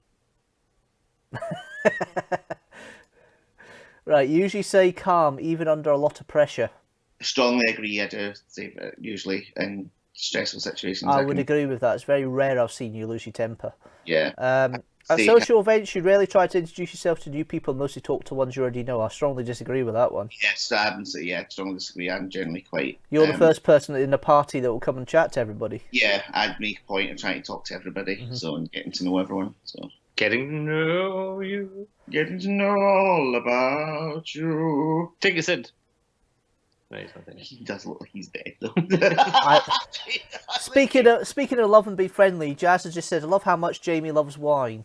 I love how much Jamie loves wine. Just a shame I don't love wine as much as Jamie loves wine, but there we are. Don't buy wine, you rent I it. rent it. Yeah. Yes. Yes. I mean, And the co-op's been looking for your return of wine from 10 years ago for years, you know. You prefer to completely finish one project before starting another? I would say disagree. Strongly? No, just disagree. I first one? can usually do That one? separate, Or that separate things. Yeah. So the first one. No, the middle. Or the middle- one, the middle one. one. The middle disagree. Yeah. I can do usually sort of multitask. It depends what it is. You are very sentimental. Yeah, I'm quite sentimental. Yeah. So you strongly agree, or I would strongly agree. Yeah, I'm quite sentimental. You like to use organising tools like schedules and lists. I would say slightly agree. So that one.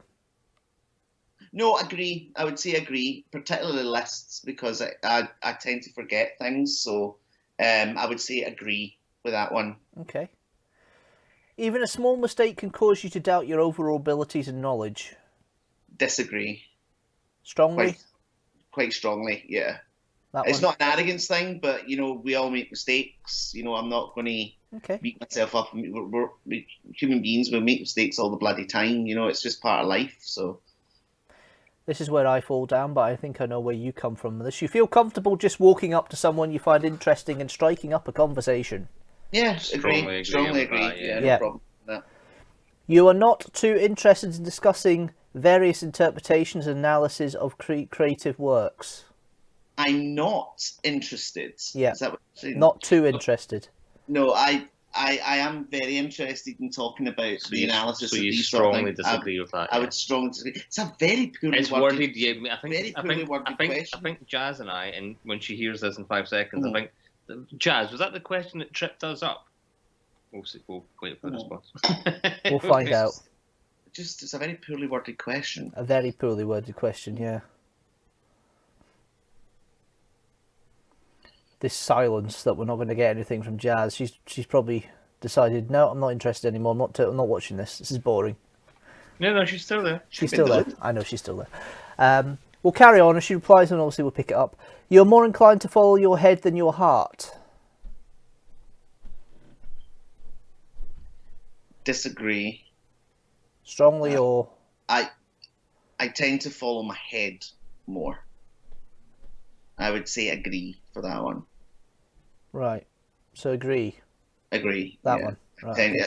Yeah, it's because I can't see the question. Yeah, I can see it now. Yeah, I would say agree. I tend to be a bit more rational about things. I tend not to. Right.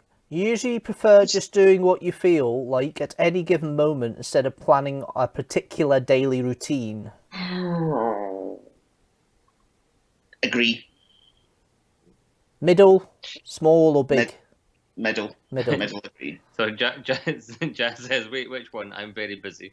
The question was, what was the question that we stumbled over? It was about something about two. You're not too interested. Yeah. In discussing creative works. Yeah. It should just be, are you interested in discussing creative? yeah. I don't understand why they had to use the negative. Yeah, it's Yeah. a double. Yeah. You rarely worry about whether you make a good impression on people you meet. Probably disagree. I don't particularly worry about what. I wouldn't look the way I do if I was worried about what people thought That's about true. me. So strongly disagree or just disagree? I would say disagree. Disagree. I think everyone to an extent does worry about these sort of things, but on the whole, it matters. People who I care about, their opinion matters, and you always want to come across as the best version of yourself. You know, it's so much easier to get on with people than it is to be an arsehole. So it is important. So you enjoy participating in group activities. Agree or disagree? I agree. I like being strongly agree or. I would say just agree. It depends what the activity is, I suppose. But I would just say agree for that one instead of strongly disagree. You like books and movies that make you come up with your own interpretation of the ending? Strongly agree. Okay. Ah, yes, they love the negatives, she says. Yeah. Your happiness comes from more from helping others accomplish things than your own accomplishments. I would say I would say strongly agree for that one, mate. I like to help people. You're helpful to the fault sometimes. I know. And that wasn't a nasty comment. No, I know it wasn't. So strongly agree, yeah? Yeah, strongly. I would say strongly agree. I like to help people. But yes, it's to figure out if people care about creative endeavours. Yeah. Says Chaz. But it's badly. It's to figure out if people care about creative endeavours. Right, Which makes sense. Yeah. Yeah, it does. Okay, you're interested in so many things that you find it difficult to choose what to try next. Yeah, I would say I agree with that one. Strongly agree or? Agree. The middle. Okay. Oh, no, should I be the strongly agree? Or should it be slightly agree? I don't know. Maybe it should be disagree. I don't know. I would say agree with that one. My mind is always jumping from place to place. You know what? That kind of works for the question there, but there we are. That's what he was doing, Basil. Yeah. He was doing a bit. That one I didn't get. That bit I didn't get, but there we are. You're prone to worrying that things will take a turn for the worst. Are you prone to worrying?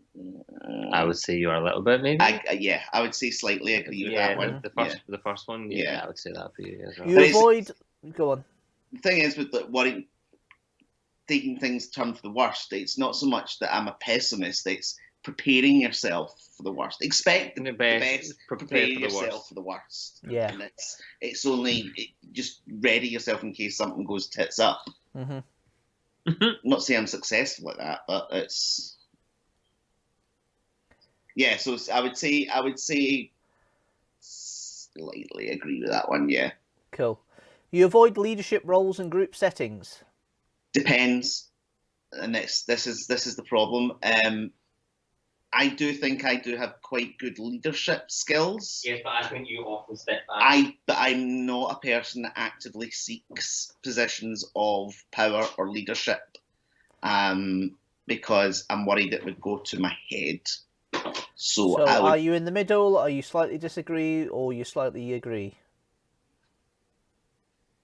You avoid leadership roles and group settings. Do you agree or disagree with that? Yeah, just put me in the middle for that one. Okay. Just put me in the middle for that one. It depends on the circumstances. Click the right blooming thing would help. Right, okay. I was trying to click the answer there and then realised I was actually clicking my live stream program and not actually the website. I was like, why is it not clicking? Right, clicking. Yeah, definitely as well. It's show well. We've talked about personality traits. I'm reviewing quite a bit about me tonight, but there we are. You're definitely not an artistic type of person. No, you're quite artistic. I'm quite artistic, yeah. Music, generally, I have a great appreciation Agree, for art. disagree? I would disagree with that. I'm not a very good artist, personally. I'm not a very good painter or drawer, but I have a good appreciation for art. I've been playing the piano for 30 years, so I would say I'm relatively artistic. So you strongly disagree? Yeah, I would probably say disagree with that one. Strongly disagree, okay. Yeah. You think the world would be a better place if people relied more on rationality and less on their feelings? Disagree. Strongly, slightly, or just disagree? I would slightly disagree with that. Slightly disagree with that one. I think people are inherently good, and we try to do the right thing. And unfortunately, if everything was done in a logical and rational manner, it would be quite a cold and cruel world we would unfortunately live in. So I think it'd be better. It's balance. It's not as. Can you change that actually? Mm-hmm. Can you just put me in the middle for that? There I we are. think You're in the middle now. that's a very difficult question to answer. I can't just pick a yes or a no for that. Fair enough. Okay, you prefer to do your chores before allowing yourself to relax? Now, yes. Yeah, definitely. I would Agree or just agree with that. just Depends agree? what the chores are. You know, if it's hoovering up or doing dishes, you know, fuck it, I'll just leave it till a bit later. But generally, like now with work, I'd rather just get stuff out of the road and get it done straight away rather than fanny about. So I would say Cool. agree with that one. Cool. Okay, next. You enjoy watching people argue? Sly smirk on your face there makes me think it's more the agree category, but there we are. I'd say maybe the first degree. Depends what the circumstances are. We'll say you're on a train and you see a couple having a Barney. I don't know. Put me in the middle for that one, definitely. So you're not. So basically, you can't turn and say you like a good bitch slap then. Depends. Again, it just depends on what the circumstances are. I can't. Nah, go in the middle. Go in the middle. Like, Right. Okay. This one, I think I know what the answer's going to be, but we'll ask the question anyway. You tend to avoid drawing attention to yourself. Yes, I strongly disagree with that. I wouldn't dress the way I do if I was worried about drawing attention to myself. Your mood can change very quickly. I strongly agree with that. I would actually. You've got a very good poker face then, so I don't get that impression. Again, I have bipolar disorder, I am prone to something called rapid cycling. I have never seen you turn on a coin. No, you've seen me manic and you've seen me depressed. Yeah, but not on a coin. But it can. I can. I would put agree, not strongly agree. But my mood can change. It depends. Again, if I get angry. Well, I never thought that because you always come. You must have a very good poker face then, because I don't get that impression. You lose patience with people who are not as efficient as you. Well, we'll talk about your flatmate here. I strongly disagree with that. We're all learning. We're all good at different things. You just got to be patient and help people. I don't think there's any point in getting angry. Yeah. That's the difference with Christoph. He gets so pissed off if you can't do things to his standard, and it really annoys me. I think it's not helpful. I think, if someone's doing something differently or something that's wrong or inefficient, you've got to support them and encourage them, not just fucking snap at them and bully them into doing what you want. Yeah, I agree. You often end up doing things at the last possible moment. Fraser? Yeah. I would agree. Slightly agree. And again, it depends what it is. Click on that one then, shall I? No. I'll click on the furthest one along. The big one, no, but it's no joke. No, slightly agree with that. Okay. You've always been fascinated by the question of what, if anything, happens after death. I wouldn't say I'm a spiritual person. I would say these are fundamental questions about the human condition.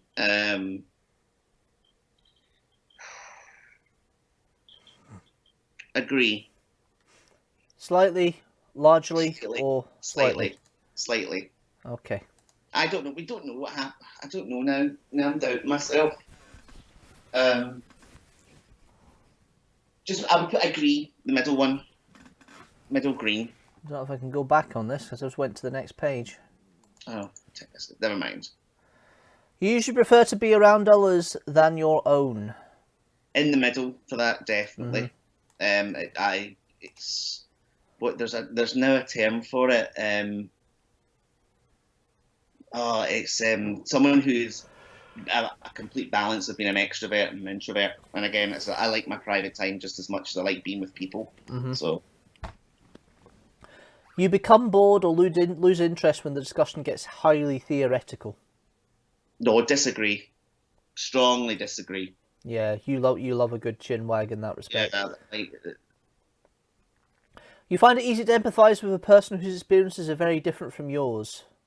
I would say strongly agree with that. I'm generally, I think I'm quite a strongly empathetic person. No, I would agree with that. It's not. I don't think that's a boast. I do believe that there's a thing, people can be empaths that have an innate way of being able to look at things from other people's perspectives, and it's not a boast. I do think that I am one of them. Cool. You usually postpone finalising decisions for as long as possible.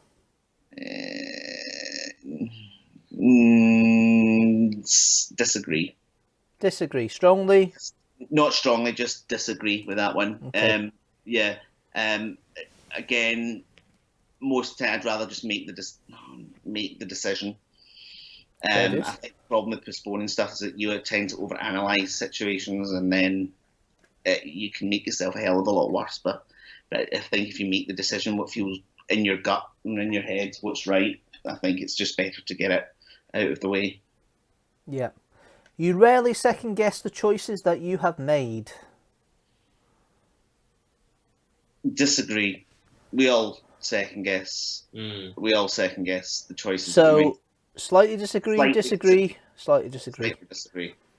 After a long and exhausting week, a lively social event is just what you need. Oh, in the middle for that now. Definitely. It totally depends. Sometimes Pre-lockdown, I would have said more agree, but I'm not quite sure what it is now. Now, I actually just quite like the idea of just sitting in my arse drinking tea or wine and watching telly or reading a book. It's very appealing to me now. So I'd definitely be in the middle for that one. Cool. Okay.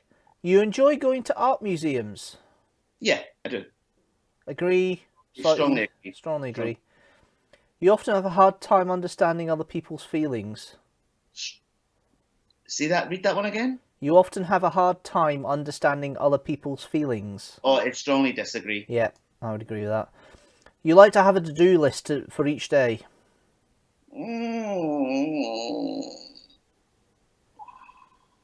I'd be in the middle for that, to be honest.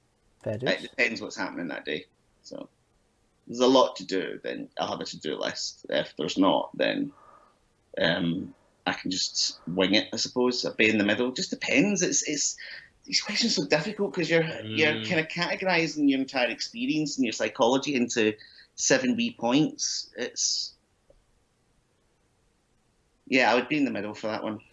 Yeah. You rarely feel insecure. Disagree.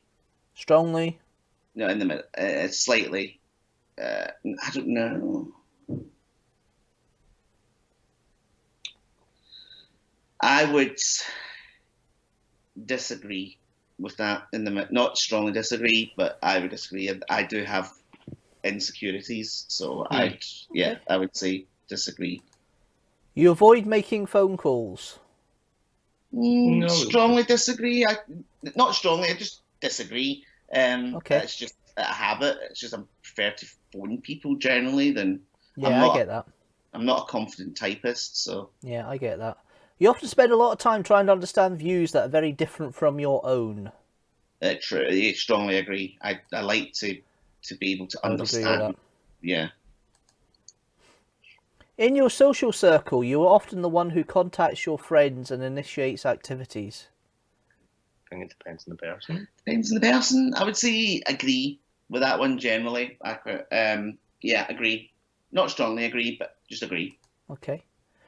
If your plan's interrupted, your top priority is to get back on track as soon as possible. Got that told in. Getting to. I would say slightly agree with that one. Okay. Agree. No, slightly agree. Slightly agree. I do have a tendency to get distracted and sidetracked. So slightly agree, but yeah. This is the question where I know what the answer for David Cherry would be, but there we are. Strongly disagree. You still are bothered by mistakes that you made a long time ago. Agree. Okay. We all have regrets. Anyone who says they don't have regrets is a liar or a sociopath.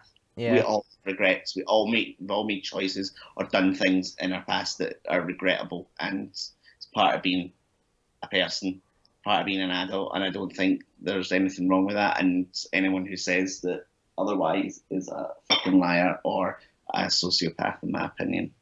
Fair dues. You rarely contemplate the reasons for human existence or the meaning of life. You rarely contemplate.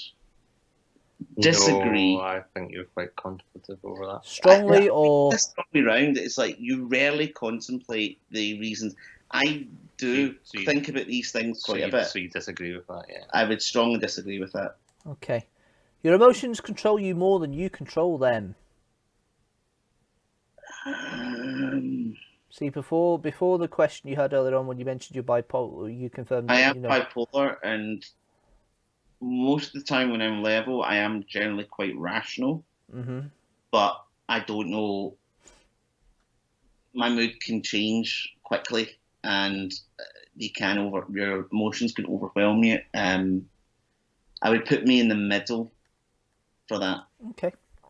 No, yeah, put me in the middle for that. In the middle. Okay. You take great care not to make people look bad, even when it's completely their fault.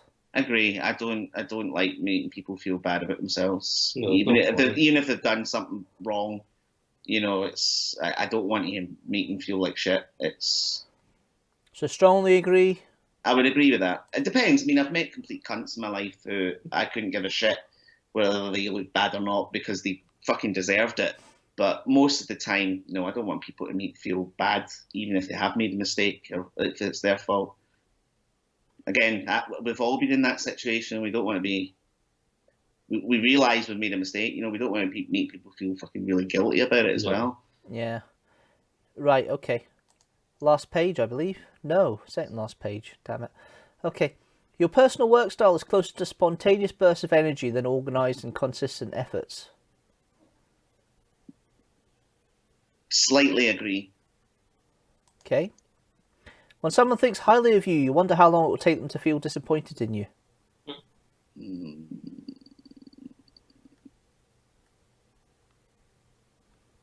Agree. Slightly agree. Okay. I do wonder. I would. You would love a job that requires you to work alone most of the time. I disagree. Strongly or? No, not strongly. Just disagree. Okay. I prefer to work with others or be in a place where I'm with other people. Okay. I can be focused when I work on my own as well. But I much prefer to be in a social situation. Okay. You believe that pondering abstract philosophical questions is a waste of time? Oh, strongly disagree. I don't think these abstract thoughts, I don't think they're a waste of time at all. Again, it's part of understanding the human condition. You feel more drawn to places with busy, bustling atmospheres than quiet, intimate places? Oh. Again, it depends where I am. I would put myself in the middle for that. It purely depends on the situation. All right. You know at first glance how someone is feeling?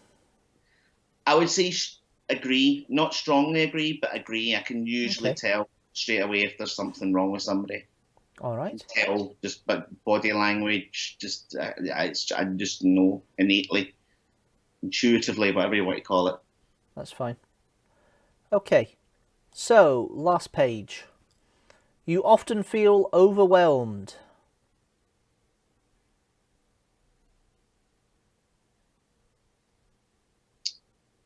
I would say slightly disagree with that. Okay. You complete things methodically without skipping over any steps.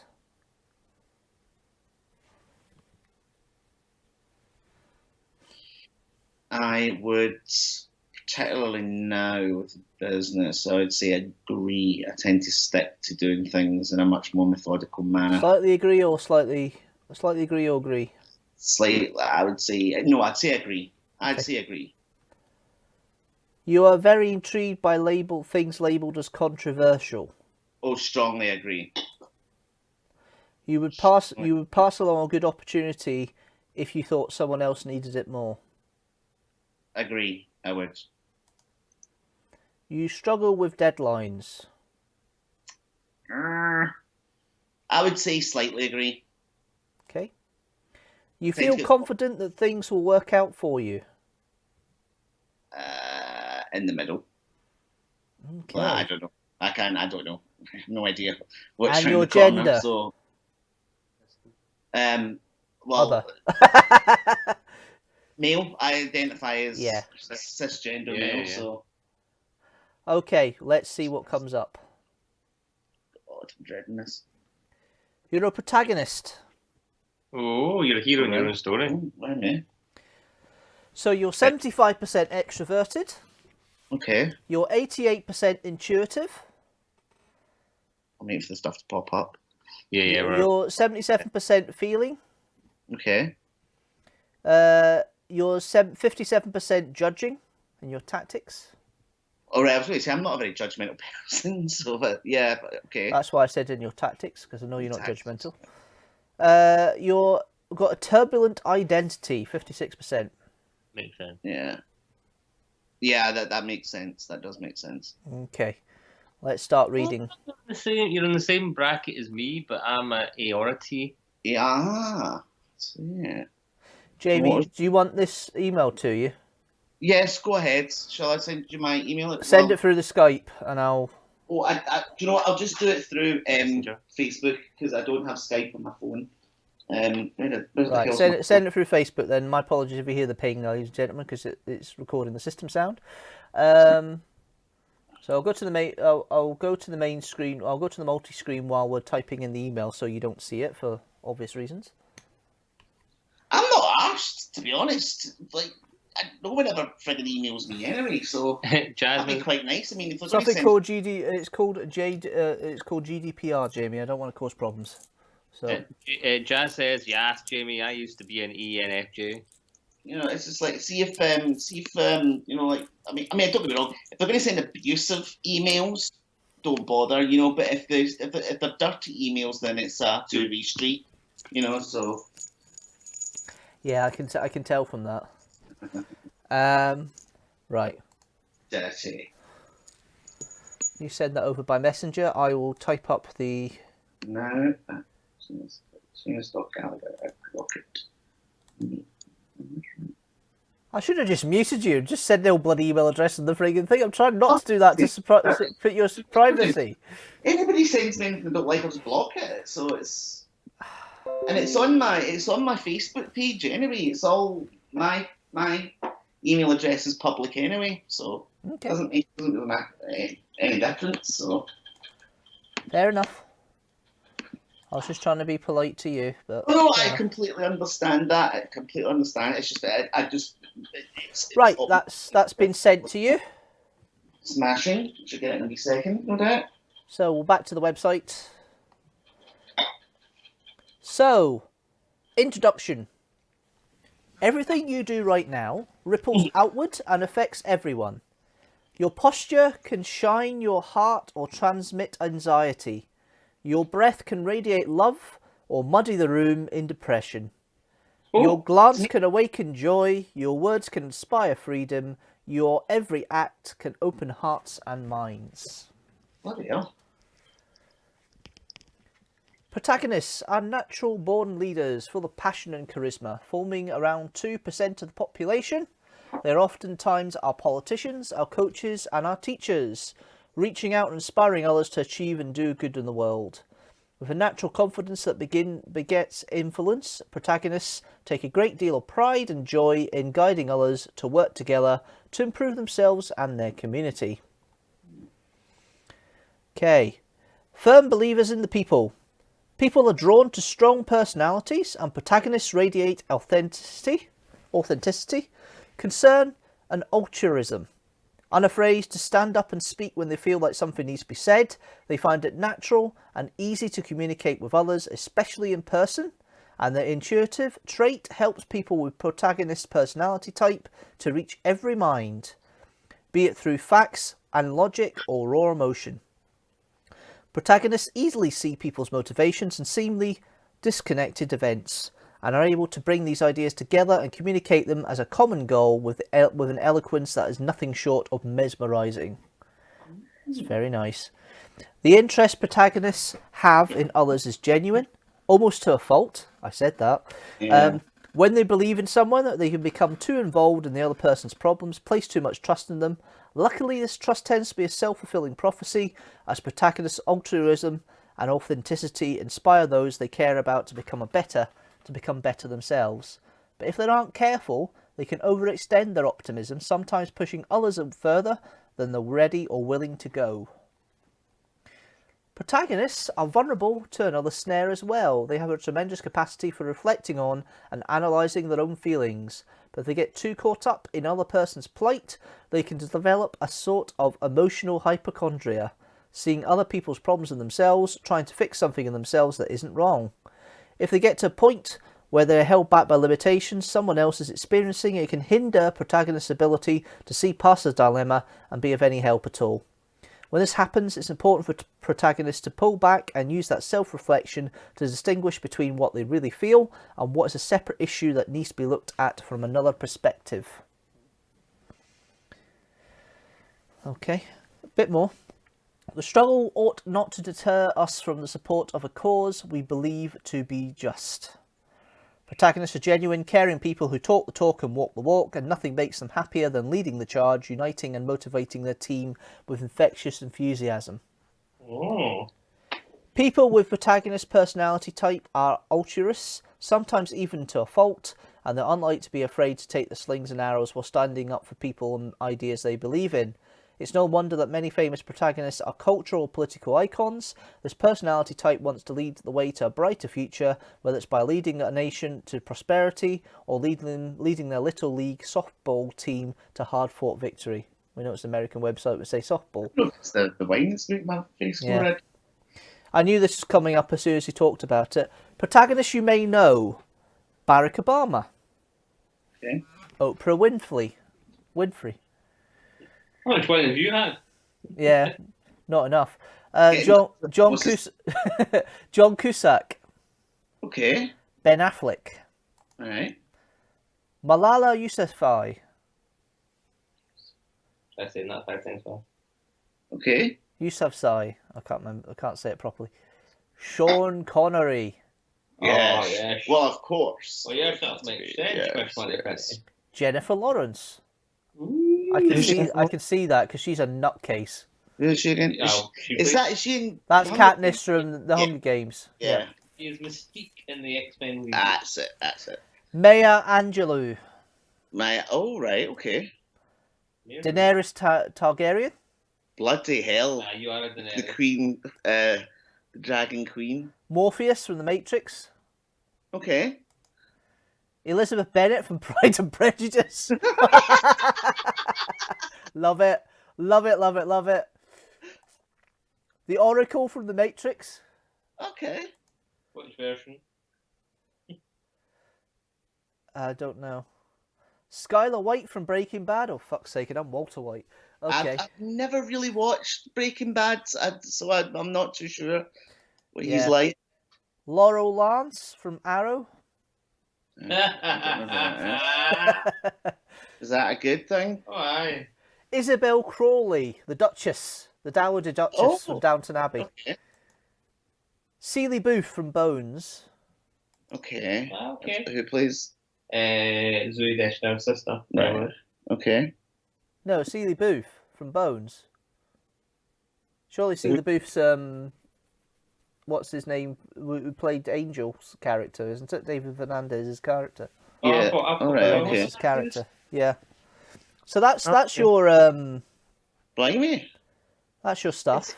Is it? It says, I'm protagonist. Am I? What does it say? Am I assertive or turbulent? Do you say turbulent? Turbulent. Yeah. Okay. 56% turbulent. It's more or less halfway, but it's 56. It's more turbulent than it is assertive. Oh, apparently. All right. I know why. Yeah. So you're either an ENFJA or an EFJT. See the same as me. Oh, right. Okay. I feel quite flattered by that, actually. Yeah. Oh, That's Yeah, a very interesting. That's a very interesting thing, and I'm actually thinking now. I'm going to go back to my personality test and put it as an extra video on the YouTube channel, so people can see it as an outright video itself. Yeah. Yeah, that's Sorry? a great idea. That's a great idea. Nice little clip on there about our personality things. Maybe put both of ours in there. This would be something like an idea that if we all take these tests. I mean, I was a bit dubious. You were skeptical last night because about it, yeah. I mean, I'm still slightly skeptical because you're trying to sum up the whole part of one person's experience and one person's idea into a series of 16 personalities. How many? 16%. How many questions was that? What 30 odd? Well, it's about 100 odd questions, I think. Really? But... Yeah. About 100 questions, and it's very difficult to compartmentalise these things. However, the results are quite interesting, and I would quite like to discuss, like Fraser, yourself, and other people that were to take these tests as well, how they feel about the results and how they feel about other people's results. So that's what I'll be quite curious about. So shall we throw to your final video of the night, Barry? Is this the Day of the Doctor one? It is, yes. It is the Day of the Doctor one, yes. What I'm going to do is I'm going to give you the profile on the messenger with you, just very quickly. So I've got it. There we are. Right, I've just sent you the link to the profile itself, Mister Jamie. Seamus. I'm here. Sorry, I'm sorting my glass. The screw keeps making its way out of my glasses, and it's very irritating. You haven't got any tips to stop the screw from unscrewing itself? Get a new screw. New screw. Oh. That's not been funny. That's been genuine. Get a new screw. It's obviously what I would try and do is see if you can get a slightly larger screw, Jamie. Yeah, I think because I think what's happened is the threads maybe a bit broken in the hole.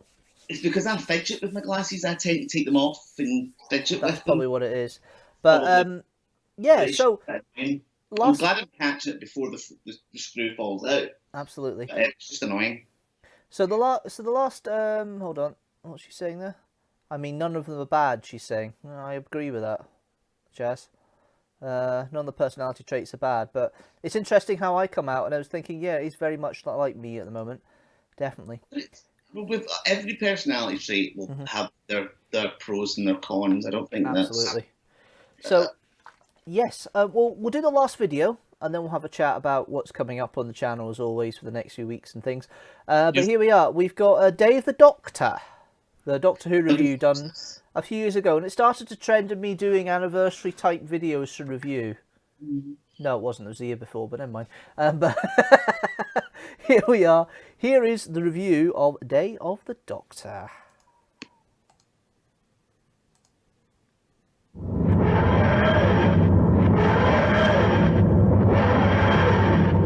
Hello everybody and welcome to another Doctor Who review. This time it's a story from this Doctor's era.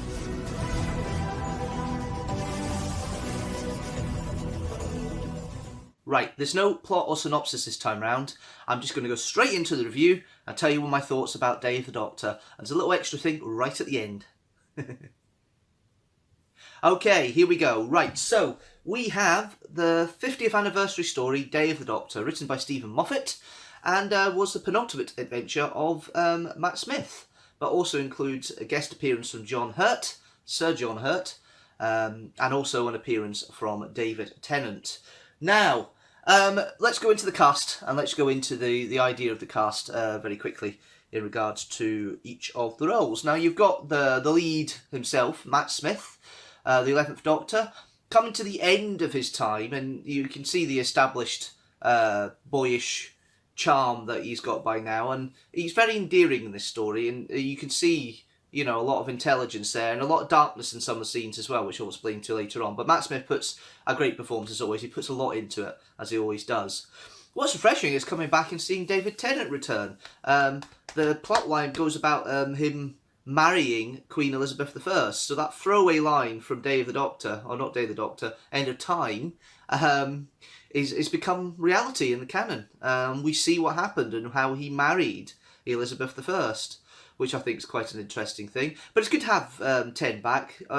His famous tropes are there with Tennant, and the way that Tennant works with his I'm going to get mad, but he gets mad at a rabbit, which I think is quite funny. And this fact of him talking at 55,000 miles an hour, that's intelligence and how he can never stop with this little device he's got that shows up Elizabeth I as his icon. Quite funny little scenes. And then you've got what I think is probably the star of the show in regards to the guest cast, and that is Sir John Hurt, playing a very underplayed, a very war-beaten and war-battered Doctor. And it gives the gravitas to the piece that you don't really get from the other two. They do have their serious moments, but they're like the light They're like the fun piece. They're the light to the whole piece. Then we've got Jenna Coleman, Clara Oswald. This is the first time that Clara actually has some sort of purpose apart from being the impossible girl. The episodes that Jenna Coleman had played Clara in up till now had all been about the impossible girl. And the quirks of Clara are there, and you can see why she's divides the audience in regards to the character. I suppose in some respects the actual actress, Jenna Coleman, does a brilliant performance. Yeah, Jenna Coleman's really a very pretty girl, and she's very good at what she does as well. She's very good at the acting and what she's given. But it's the first one where you think Clara's not just quite a plot device. She is being used for other elements as well, although she's very much still a plot device companion at this point. And later reviews will let you understand what my thoughts with that, hopefully, or any other reviews that come up in the future from the 11th Doctor's era here. You'll see what I mean by Clara being a plot device at this point. But the first instance of her trying to have some sort of character, she's become a teacher. Although we see Coal Hill School purely, I think, it's probably been put in as a device and a hark back to the 1963 episode, because we start off obviously with the policeman walking down the lane, passing the sign for the foreman scrap merchant sign that's been pointed for further down the road, down Totter's Lane. So to be fair, it's probably just a plot device, but it is built upon and expanded upon throughout the series. So I suppose throughout the 8th series, I suppose it is used in some respect. And then we've got Billie Piper. I almost forgot her. I didn't write her on the list here, but we've got Billie Piper as the Moment, or the Rose Tyler version of the Moment. It's good to see her playing a Cookie role. I mean, she does do Cookie well. I've seen her do Cookie in other things, and she does play Cookie well. And I'm really pleased that she's got an opportunity to show that side of her acting in here. And it's good to see. And yeah, she plays it very well. And there's very, very serious counterpoint there for the War Doctor about what he's seeing and what she's trying to guide him along to have an alternative to destroy, and end the Time War. Which we'll come to in the plot later on. We then have the unit mob. We have Gemma Redgrave, famous actress, of course, who's became Kate Stewart. And it's the second time, I believe, that we've got unit at this point in the series. They do come up a couple of other times in Capaldi's era, mainly relating to the Zygon incidents, which happened in this story as well. But to have... she plays the role well. You can see that she's certainly scientifically minded, definitely more than her father ever was, and Bridget Lethbridge Stewart was ever. He's very militaristic. But it's interesting to think that units become more scientific as time gone on than actually military. Military's there to support. So maybe the Doctor did have an influence overall, and the unit became more of a scientific organisation as years have gone by, as Kate's come into power in the organisation. Then we got Osgood, played by Ingrid Oliver. Very, very solid performance. I do like Ingrid Oliver's acting. I think she's quite a nuanced actor, and you can see that in the performance of Osgood, because obviously she is the nerd. She is the token nerd for the story, but she does it in a way that makes you dear to her, and you feel sorry for her when the Zygons later in the story actually come along and try and morph and change into her. I think that's quite interesting. And then we've got Joanna Page, who is making the guest appearance as Queen Elizabeth I. Does it work? I don't know. I didn't think Elizabeth was... How do I put this? Joanna Page had just had a child, and she wasn't exactly known, in a slim mode that she'd been known for. So... it kind of puts away a little bit that we've got a Doctor who sounds a little Welsh Elizabeth I who sounds a little Welsh at times, and just doesn't fit into the mould of Elizabeth I for me as I envisage the historical figure as we'd seen in other episodes. It is a little bit of a weird one for me in that respect, but hey, that's Moffat's interpretation of it. But no, she does a decent performance. She does it solid anyway. But I'm not quite a great fan of Elizabeth I character in this. I prefer the Elizabeth I we see, who is screaming at the 10th Doctor and the Shakespeare Code at the end off of his head, which we now know. And obviously it's a nice little cycle there in regards to plot lines. Well, let's look at the plot lines altogether. I've mentioned already, obviously, we know the plot. The Doctor ends up meeting his other selves and going on about the end of the Time War and the fact that there's a mystery going on with Gallifreyan paintings missing their figures. They've broken from the outside, and these 3D paintings are causing a little bit of a mystery, which we happen to, of course, know as the Zygons. But that was kind of like a it starts off as that being the plot, and then it becomes very quickly a side plot as we go through all the timey-wimey adventures of the War Doctor and his thoughts. And that's where the concentration is the War Doctor making the decision to destroy Gallifrey and the Daleks. And that's where most of the action seems to be tailward with the interaction between the three Doctors. And I do like them all working together. I love the fact that they all slag each other off at certain points. We've got Chinny for for the 11th Doctor, we've got Sandshoes for the 10th Doctor, and we've got Grandad for the War Doctor. I do quite like those jokes, and it keeps going the kind of the feeling that the Doctors they respect each other, but they bounce off each other as well, and they kind of slag each other off because they're like family members effectively, they're like brothers effectively, or even though the same character, it's the fact that they're slagging each other off, and that whole dynamic does work in this story. But Clara becoming a teacher, obviously it's expanded on more in Series 8 and to an extent Series 9, but it is just a plot device at this point. It's just there to get Coal Hill School in as a nod to the past. Moffat does expand on that in 8 and 9 with the Capaldi's era when Clara was there as well. And it's the first time we see a little bit of a character, but she's still really seriously still just a plot device. She's there to help move the plot along at this point. But as I say, that is a big niggle. That is a little niggle for me. As I say, the throwaway joke that they made at the end of in the End of Time, the Doctor makes when he first ends up in the Oodsphere again.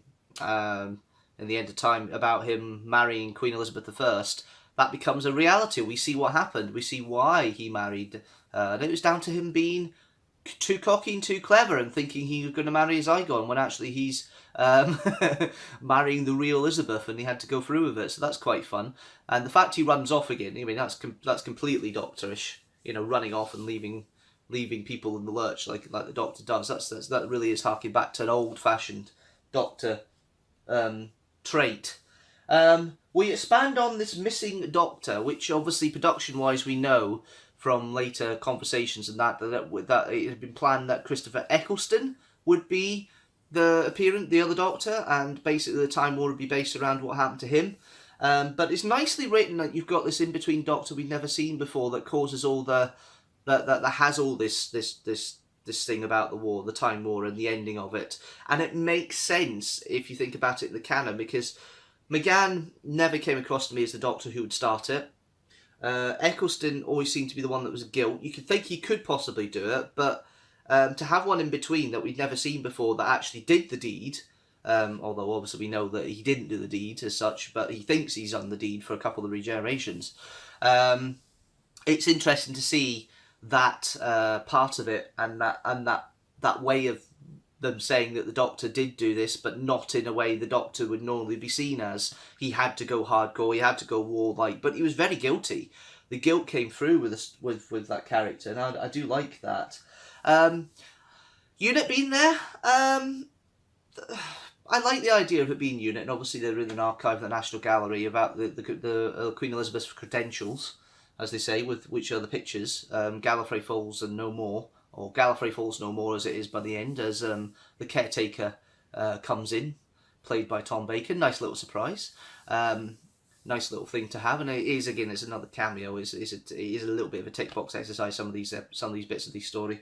But it's the second time we reference the Black Archive. It had been referenced in the Who universe before, not in Doctor Who, if I remember, but in Sarah Jane Adventures, because when Sarah Jane met up with the Brigadier for the last time that you see Nicholas Courtney on camera, they went to the Black Archive at Unit, so it's been seen before, and it's interesting how the Black Archive comes back again later on in Capaldi's era in the Zygon inversion. invasion and version story in Series 9. But the Black Archive isn't interesting that, you know, they would have stored some. They must have stored it somewhere, all the unit stuff. They must store it somewhere. And that's exactly where they've done it. They've stored it, you know, in an archive, as it turns out, underneath the Tower of London, which is an interesting idea. Couple of throwaway quotes to talk about the Ravens and batteries going down. I love that little joke. And also the joke that Kate Stewart mentions about the fact that she wants to dig up her father's file of Chroma, which is a reference to the third Doctor story, The Three Doctors, when the Brigadier first encounters the three Doctors together. Well, he encounters the first Doctor for the first time, and obviously he knows the second Doctor from previous, so it's referring to that, so Kate gets a heads up about what happens with the Doctor, turns up like that. And then obviously we've got the reappearance of the Zygons, and they get a better outing in Series 9. And it's an interesting take on the Zygons in Series 9. This one kind of puts a bit more credence to the fact the Zygons have been living dormant for years in the Earth, and their ship crash landed, and it's inferred that the Time War has destroyed their planet. Obviously, we don't see that in the Fourth Doctor story. We do know they've been lying dormant for years in Scotland underneath Loch Ness in the Fourth Doctor story, but here they are planning for the future to come out of these paintings, and you see the reason why they're doing that, because they feel it's not conquerable yet, the Earth, and it is around about the 21st century, 2013, which is interesting, and it's nice to see them. It's good to see a couple of effects. One of the good effects I do like is the fact that the Kate Stewart Zygon changes. You see that, and there's the splitting of fluids coming out, and the whole morphing sequence. I quite like that. I think that's quite cool.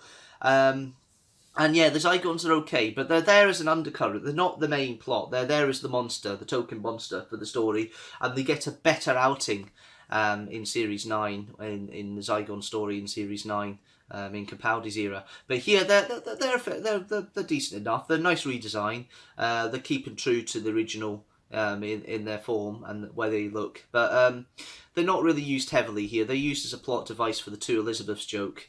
They're used as a plot device for the fact that the painting's been broken, and they cover the subplot there.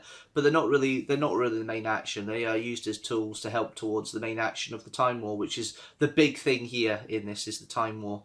And it's interesting to see how it works, and the fact that the Doctor thinks at the end of it that he is actually destroyed all of them, but actually he's just popped Gallifrey in a pocket universe and the Daleks have destroyed themselves. I think that's rather nice. And the fact they utilise the time differential thing and explain that, of how the Doctor doesn't remember the adventures of seeing his future selves, so there's a time differential thing that only the latest incarnation will remember. And I think that's quite cool how they do that, which I think is brilliant. And there's a little foreshadowing about Trenzalore as well in there, which I don't mind at all. I think it's an interesting way of foreshadowing it for the following story, Time of the Doctor. Okay, production-wise, is it me, or does it look like it has been hastily written just a little bit, and it is a tick box exercise to an extent with some of the script? I mean, don't get me wrong, it's a very good tick box exercise, and it will score very highly in my scoring in a minute, but the music's pretty standard. It's Murray Gold's reusing quite a lot of tropes at this point from leitmotifs that he's used throughout the series. There's not really much new music here at all. So the elements of the 3D, you know, you can see the 3D element. You can tell it's been filmed in 3D because there's elements in there that of a 3D trope where there's lots of depth in there. The paintings are 3D paintings. They do it in such a way in the 2D you can feel a little 3D. It works a lot better in the 3D, and I did see it in the cinema in 3D. So I did see the first appearance of this in the cinema at the time of the broadcast, when they were broadcasting it across the world. This is the big event, of course, and it was fun to see it in 3D. It works just as well in 2D. In fact, it probably works better in most elements in 2D, because the way it's filmed, you know, it kind of lends itself to both. It's cleverly done production-wise that way. Story-wise, it's okay. I love the fact it was obviously tick box exercise, and they got all the Doctors there, including a cameo appearance of the eyebrows of Peter Capaldi, who of course had just been announced within a couple of weeks or a couple of months before. And it's interesting to see all the archive footage of all the Doctors as well, and how all the Doctors came together to try and do this calculation to put Gallifrey in a pocket universe, and I did quite like that idea as such. But Overall, I did enjoy the story. I do enjoy the story still. Obviously, watching it again for this review recently, I do enjoy the story, and it might become my anniversary regular as well going forward, being an anniversary story in itself. Unearthly Child has become my 23rd of November I have to watch episode, which I will be doing this coming week. That's my ritual. I watch at least the first episode of An Unearthly Child every year because obviously it is the first one. But in regards to the episode itself and the story, I did enjoy it. It's decent enough. It's a good story, and I enjoy it for the novelty factor. Because of the novelty factor and the anniversary and the fact you've got multiple Doctors and the first instance of it in this series, in the new series, it is going to bump my score up just a little bit. So instead of it going to the score I was going to mark it at 3.5 TARDISes out of 5, it is going to be marked up to 4.5 TARDISes out of 5. Okay. Right, now there's a new little thing I'm going to do here. At the end of this video, there's going to be, I've done 13 reviews now, as the time of this video has been released. So I now have a score system in place of different reviews and different layers and levels. So I can actually now go over, I've got enough stories to say, well, where does this place in the ratings of things? And where does Day the Doctor place? Well, it is the most popular, or the best rated 11th Doctor story. It's the only one I've done. But in the place of all of the placings, Day of the Doctor, with its 4.5 TARDISes out of 5, puts it in joint first position, behind the Happiest Patrol and Inferno. And I rate it basically on when I did the review, is how high the 4 goes up, or 5 goes up, or whatever on the ratings. And I hope you guys... agree with my rating. If you don't, you know what to do. Leave a comment down below. Check out all the reviews up there. They're on the top right hand corner. And if you like what you see, don't forget to like and share this video. Share it about. Tell me what you think, as I say, in the comments. And if you do like more stuff on the channel, don't forget to hit that subscribe button. I'm still looking for the 150 by the end of the year, and it's still on course just about. Next week is a Kidstructor. This time it will be a Kidstructor. Looking forward to reviewing that with you and seeing it with you face to face. But until then, face to face, I don't know what I'm talking about there. But until then, thanks very much for watching, guys, and enjoy the rest of your day. And I'll see you tomorrow for the review of the first impressions of Doctor Who for Kablam.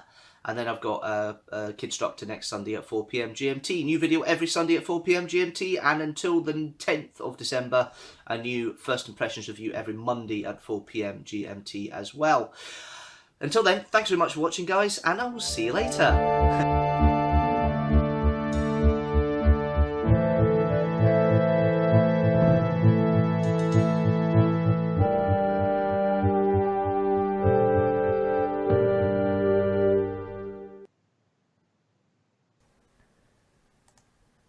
So there we are, the last video of the day. We have Day the Doctor. There we go. Congratulations. Congratulations on what? On a good review of Day the Doctor. I enjoyed that. Yes, it was. Go on, you gonna say? Well, we enjoyed it. That's all we're saying, yeah. Oh, fair enough. Cool. So yeah, no, that was a good review. It was the first of the listings that you see on every video now. Although I'm considering maybe changing the colour of the background from an orange to something a bit more sci-fi. But I'm about to re-rate all my ratings. Go on. Well, there's a wee... Can you do, like, the video backgrounds? Or is it just a still picture? What do you mean by video backgrounds? Like, some people can put, like I know in Zoom you can have, like, an animated background. I don't know if you can do that with... I've got a green screen behind me. Yeah. Because there's a chap on YouTube called Theta Sigma who has designed all different types of new and interesting TARDIS interiors. TARDIS. But actually, it's TARDIS. I know. Okay. It's for like Zoom calls. Very, very interesting. Theta Sigma, I highly recommend. Yes, I have seen some of the stuff for you. And I know you're talking about a different background from what I've got here, but obviously I'm still in a kind of limited space for the foreseeable future. But the telly in the background there, now I have a new set of hamsters. I can use the old hamsters to allow me to have a kind of green screen sort of, eventually have a telly on one side. My TV on the background. Sir? Yeah. Sir? Can I ask a question, sir? Yeah, Gallagher. Um, What is it now? What do you mean by hamsters? Oh, just how fast his computer runs. Memory in his computer. Right, I've just never heard that No, expression I haven't heard before. that either, I was a bit curious. It's the hamster on the wheels trying to power the What's he talking laptop. about? Hamsters? Jimmy has another question and he's forgotten. What year did you do that review? Yeah, when was it? When did you film that? 2018, if I remember correctly. Really? I will double check that because I've just been finding. Oh, I noticed that one next, and I forgot when it was. Hold on a minute. Day of the Doctor, 18th of October 2020. It was published. No, 18th of November 2020. So sorry, say that again. 18th of November 2018. So it was the weekend. It was the week. So it went out for the anniversary, pretty much. Yes. Yeah.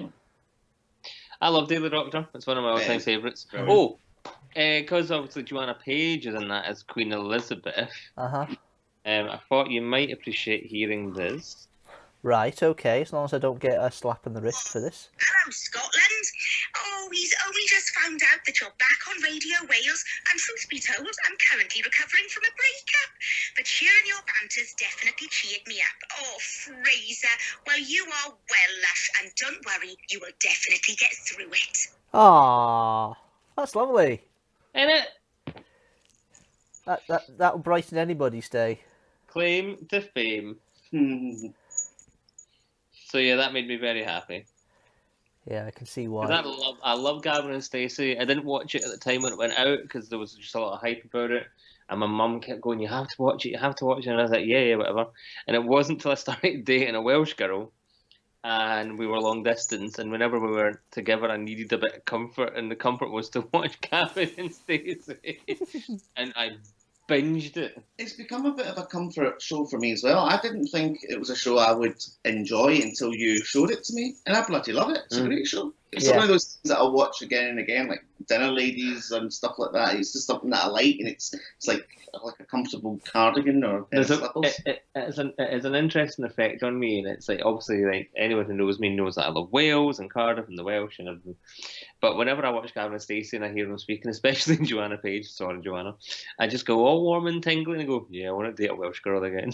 Like, I know I shouldn't like narrow my options, as it were, but there's just something lyrical and lilty and beautiful about the Welsh accent that just absolutely melts me into a puddle. I just think the characters are great. Like, Oh, you love Bryn? Bryn, Pam, You must Nessa. remember the one golden rule. Everything, and I mean everything, must start with www. For my house, I was like 20 people. www, full stop, Google, full stop, CO, full stop, UK. So yeah, I was binging a bit of Gavin and Stacey to make myself feel better, but there's a few things that were a bit too close to home. I was like, no, I can't watch it. I say, you've met my sister Robin, haven't you, Barry? Yes. Nessa is Robin. Aww. I'd said to her, I went, have you ever watched Gavin and Stacey? And she went, no, but I know what you're going to say because everyone else says it. I'm like that big lassie in it, and you mean Nessa? She went, yeah, she is. She's Nessa through and through. I don't know whether you take that compliment as insult, Robin, but let you decide that. I like Nessa. Nessa's a great character, but Robin is like Nessa in many ways. Yeah. And her and Bryce always reminded me of her and Dave Coaches. Oh, she's going to fucking kill me. Oh, I'm a dead man. It's alright, you let it out. It's not live, it's fine. It was either that or Big Peggy McAlpine in her man. Oh dear. Oh. Look, are you wanting someone this useless bastard's getting? Anyway, on that bombshell, I think that's a perfect way to end Barry's live stream. I think it is a perfect way to end the live stream, the longest ever. Woo! Yeah, Well, it's been 3 hours and 20 minutes. But wow. to be fair, this is the live stream setup and arrangement I've been wanting to do since I started. So I'm really happy I finally got to it and finally got it there. Go on. No, I said good. Good. Yeah. That was And I'm glad the website feature worked because that's really going to be helpful next week. Just a quick thing for everybody who's involved. in watching this afterwards or during. Next week is not a scheduled video, it's another live stream. I'm going to be covering all the results from the Scottish Parliament election, have a wee chat and discussions. You two are both invited if you wish to take part. Yes, you don't we have just to. can't do Sunday evening. Yes, so Sunday evening. It will be at the same time as this one, 7 p.m. BST, 6 p.m. GMT. Spend a couple of hours just going through the results, having discussions, chats about things that happened of the night and the votes and everything else and opinions. By that point, I'll be all completely genned up in manifestos. I'll be able to tell you exactly why I think Douglas Ross is a weasel and why I don't mind Nicola Sturgeon and why Willie Reddy's got too many photo opportunities that are irrelevant and all that sort of thing. Of my opinions on Patrick Harvey and Anasawa, and I'll keep that completely polite at this point, but there we are. And you'll get all that, and you'll get the discussions, and you can join in and have a chat and everything else. So come and join me next week for that. And then the rest of the month, I am going to put up, I am definitely going to have a look and see, because I have saved this as an archive already, so I will go and have a look at the personality test bits, and maybe put them as an extra video on Wednesday. I'll let you know on the Deanstructor Facebook, at facebook.com/Deanstructor, about that and what's coming up with that and if that's available. And if you're subscribed, hit that subscribe button. If you're not, hit the subscribe button and the notifications bell. Bing! So you know when a new video comes out. I've had trouble doing that when I was asking him to do it on the Kidstructors. And also, if you like this video and you like the channel, or you like any of the videos on the channel, don't forget to hit the share it with the hashtag teamstructor. As you can see, there's different social medias I have. I have a Twitter, I have a Patreon, I have a Tumblr. The Tumblr and the Twitter are kind of just promoting the videos. The Instagram is being barely used at the moment, but it will be used a bit more this month. And I have a Patreon. If you want to join in and help support the channel, it starts from $1 a month, and you get a chance to have sneaky peeks of videos. You also get a chance to give suggestions for videos as well. But have a look at the Patreon as well. All the links are in the description and also available for you to view anytime on the main front page of the website as well. Jazz. Yes, night, Yasmin. I keep doing that. Jazz. Sorry, I have a cousin called Yasmin. It gets me confused. Sorry. So I'm more used to saying that. The whole new world Aladdin character, Jasmine. You know, it's always Yasmin in my head. So sorry about that. My apologies. I've done well up till now. That's the first time I slipped tonight. But yes, so we've got the politics stuff next week as a live stream. Then we have a Doctor Who review, which is the TV movie celebrating 25 years of me being a Doctor Who fan, because it's that started me on the slippery slope. And then we have Big Break, Quizstructor. That'll be good. Well, Big Break as in the snooker based. It's only a game, so put up a real big face. Speaking of Big Break, let me just prove that I'm doing this live. I just want to very quickly check what the score is in the World Championship at the moment. No. It is currently Sean Murphy 7, Mark Selby 8. Oh. So it's quite tight at the moment. How many frames are they in? They're in the 16th frame at the moment, so the last frame of the session. So, yeah, it's looking quite like a tight match. I personally hope Sean Murphy does it, to be fair. I think he deserves another shot of the title. But there we go. I know Fraser's going, I'm not interested, but there we are. I like watching snooker. It puts me to sleep. I like watching snooker. I think it's quite soothing. Yeah, it's quite soothing, yeah. But can you imagine ASMR snooker? That'd be a great idea. But do you know what you can get? If you go into the iPlayer, you can get, is it the 1984 final between Steve Davis, and Dennis Taylor. That's 85. I knew you were thinking about that, but I wanted 85, sorry. Yeah. But it's proper nerve-wracking stuff, because it was like 50-50. It could have gone either way. They both had the same amount of frames. It's just amazing television to watch. And it didn't finish until about 1:30 in the morning as well. Yeah, they had to specially extend. They had to stop BBC Two from being shut down. So they could finish it, yeah. Closed down. Absolutely nuts. To keep it going, because there were so many people watching it. Yeah. And Dennis Taylor, and he only won it once, but he always said he only ever wanted to win it once. That was enough for him. And he did, and it was brilliant. And I like him. He's a great character. But yeah, well. Overall, yeah, that was exciting. But yeah, big break is our Quizstructor at the end of the month, and then I'm back next month with all this fun frolics and maybe Sid involved next month as well with the Streamstructor. Depends how many. It depends on how much his TikTok has exploded by that point, because I may not even get Fraser next month as Sid's TikTok works. But there we are. But... So just to upset you slightly, Vaz. I'm currently up to 110 likes. I've got 17 followers. Sorry, Sid has. I've got 308 views on 1, 283, 272, 283, 250, and the one that we shot in the park yesterday is currently up to 138. That's not bad. And on that bombshell, I'll see you later, guys. Right, see you later. No, Good night, Barry. It was good to see you. Yes, no. I was about to impromptu just put the closing on there off the back of that, just out of my anger. Yeah, but no. But no, thank you, Fraser. Thank you, Jamie. Thank you, Jazz, for being part of this tonight. Arthur, if you do see this, hello. I'll hopefully catch you soon.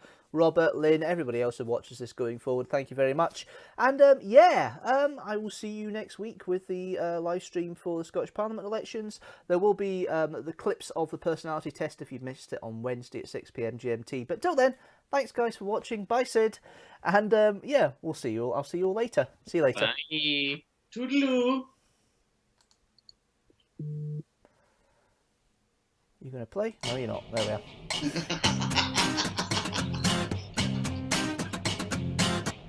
Okay, 1, 2, 3. Bye.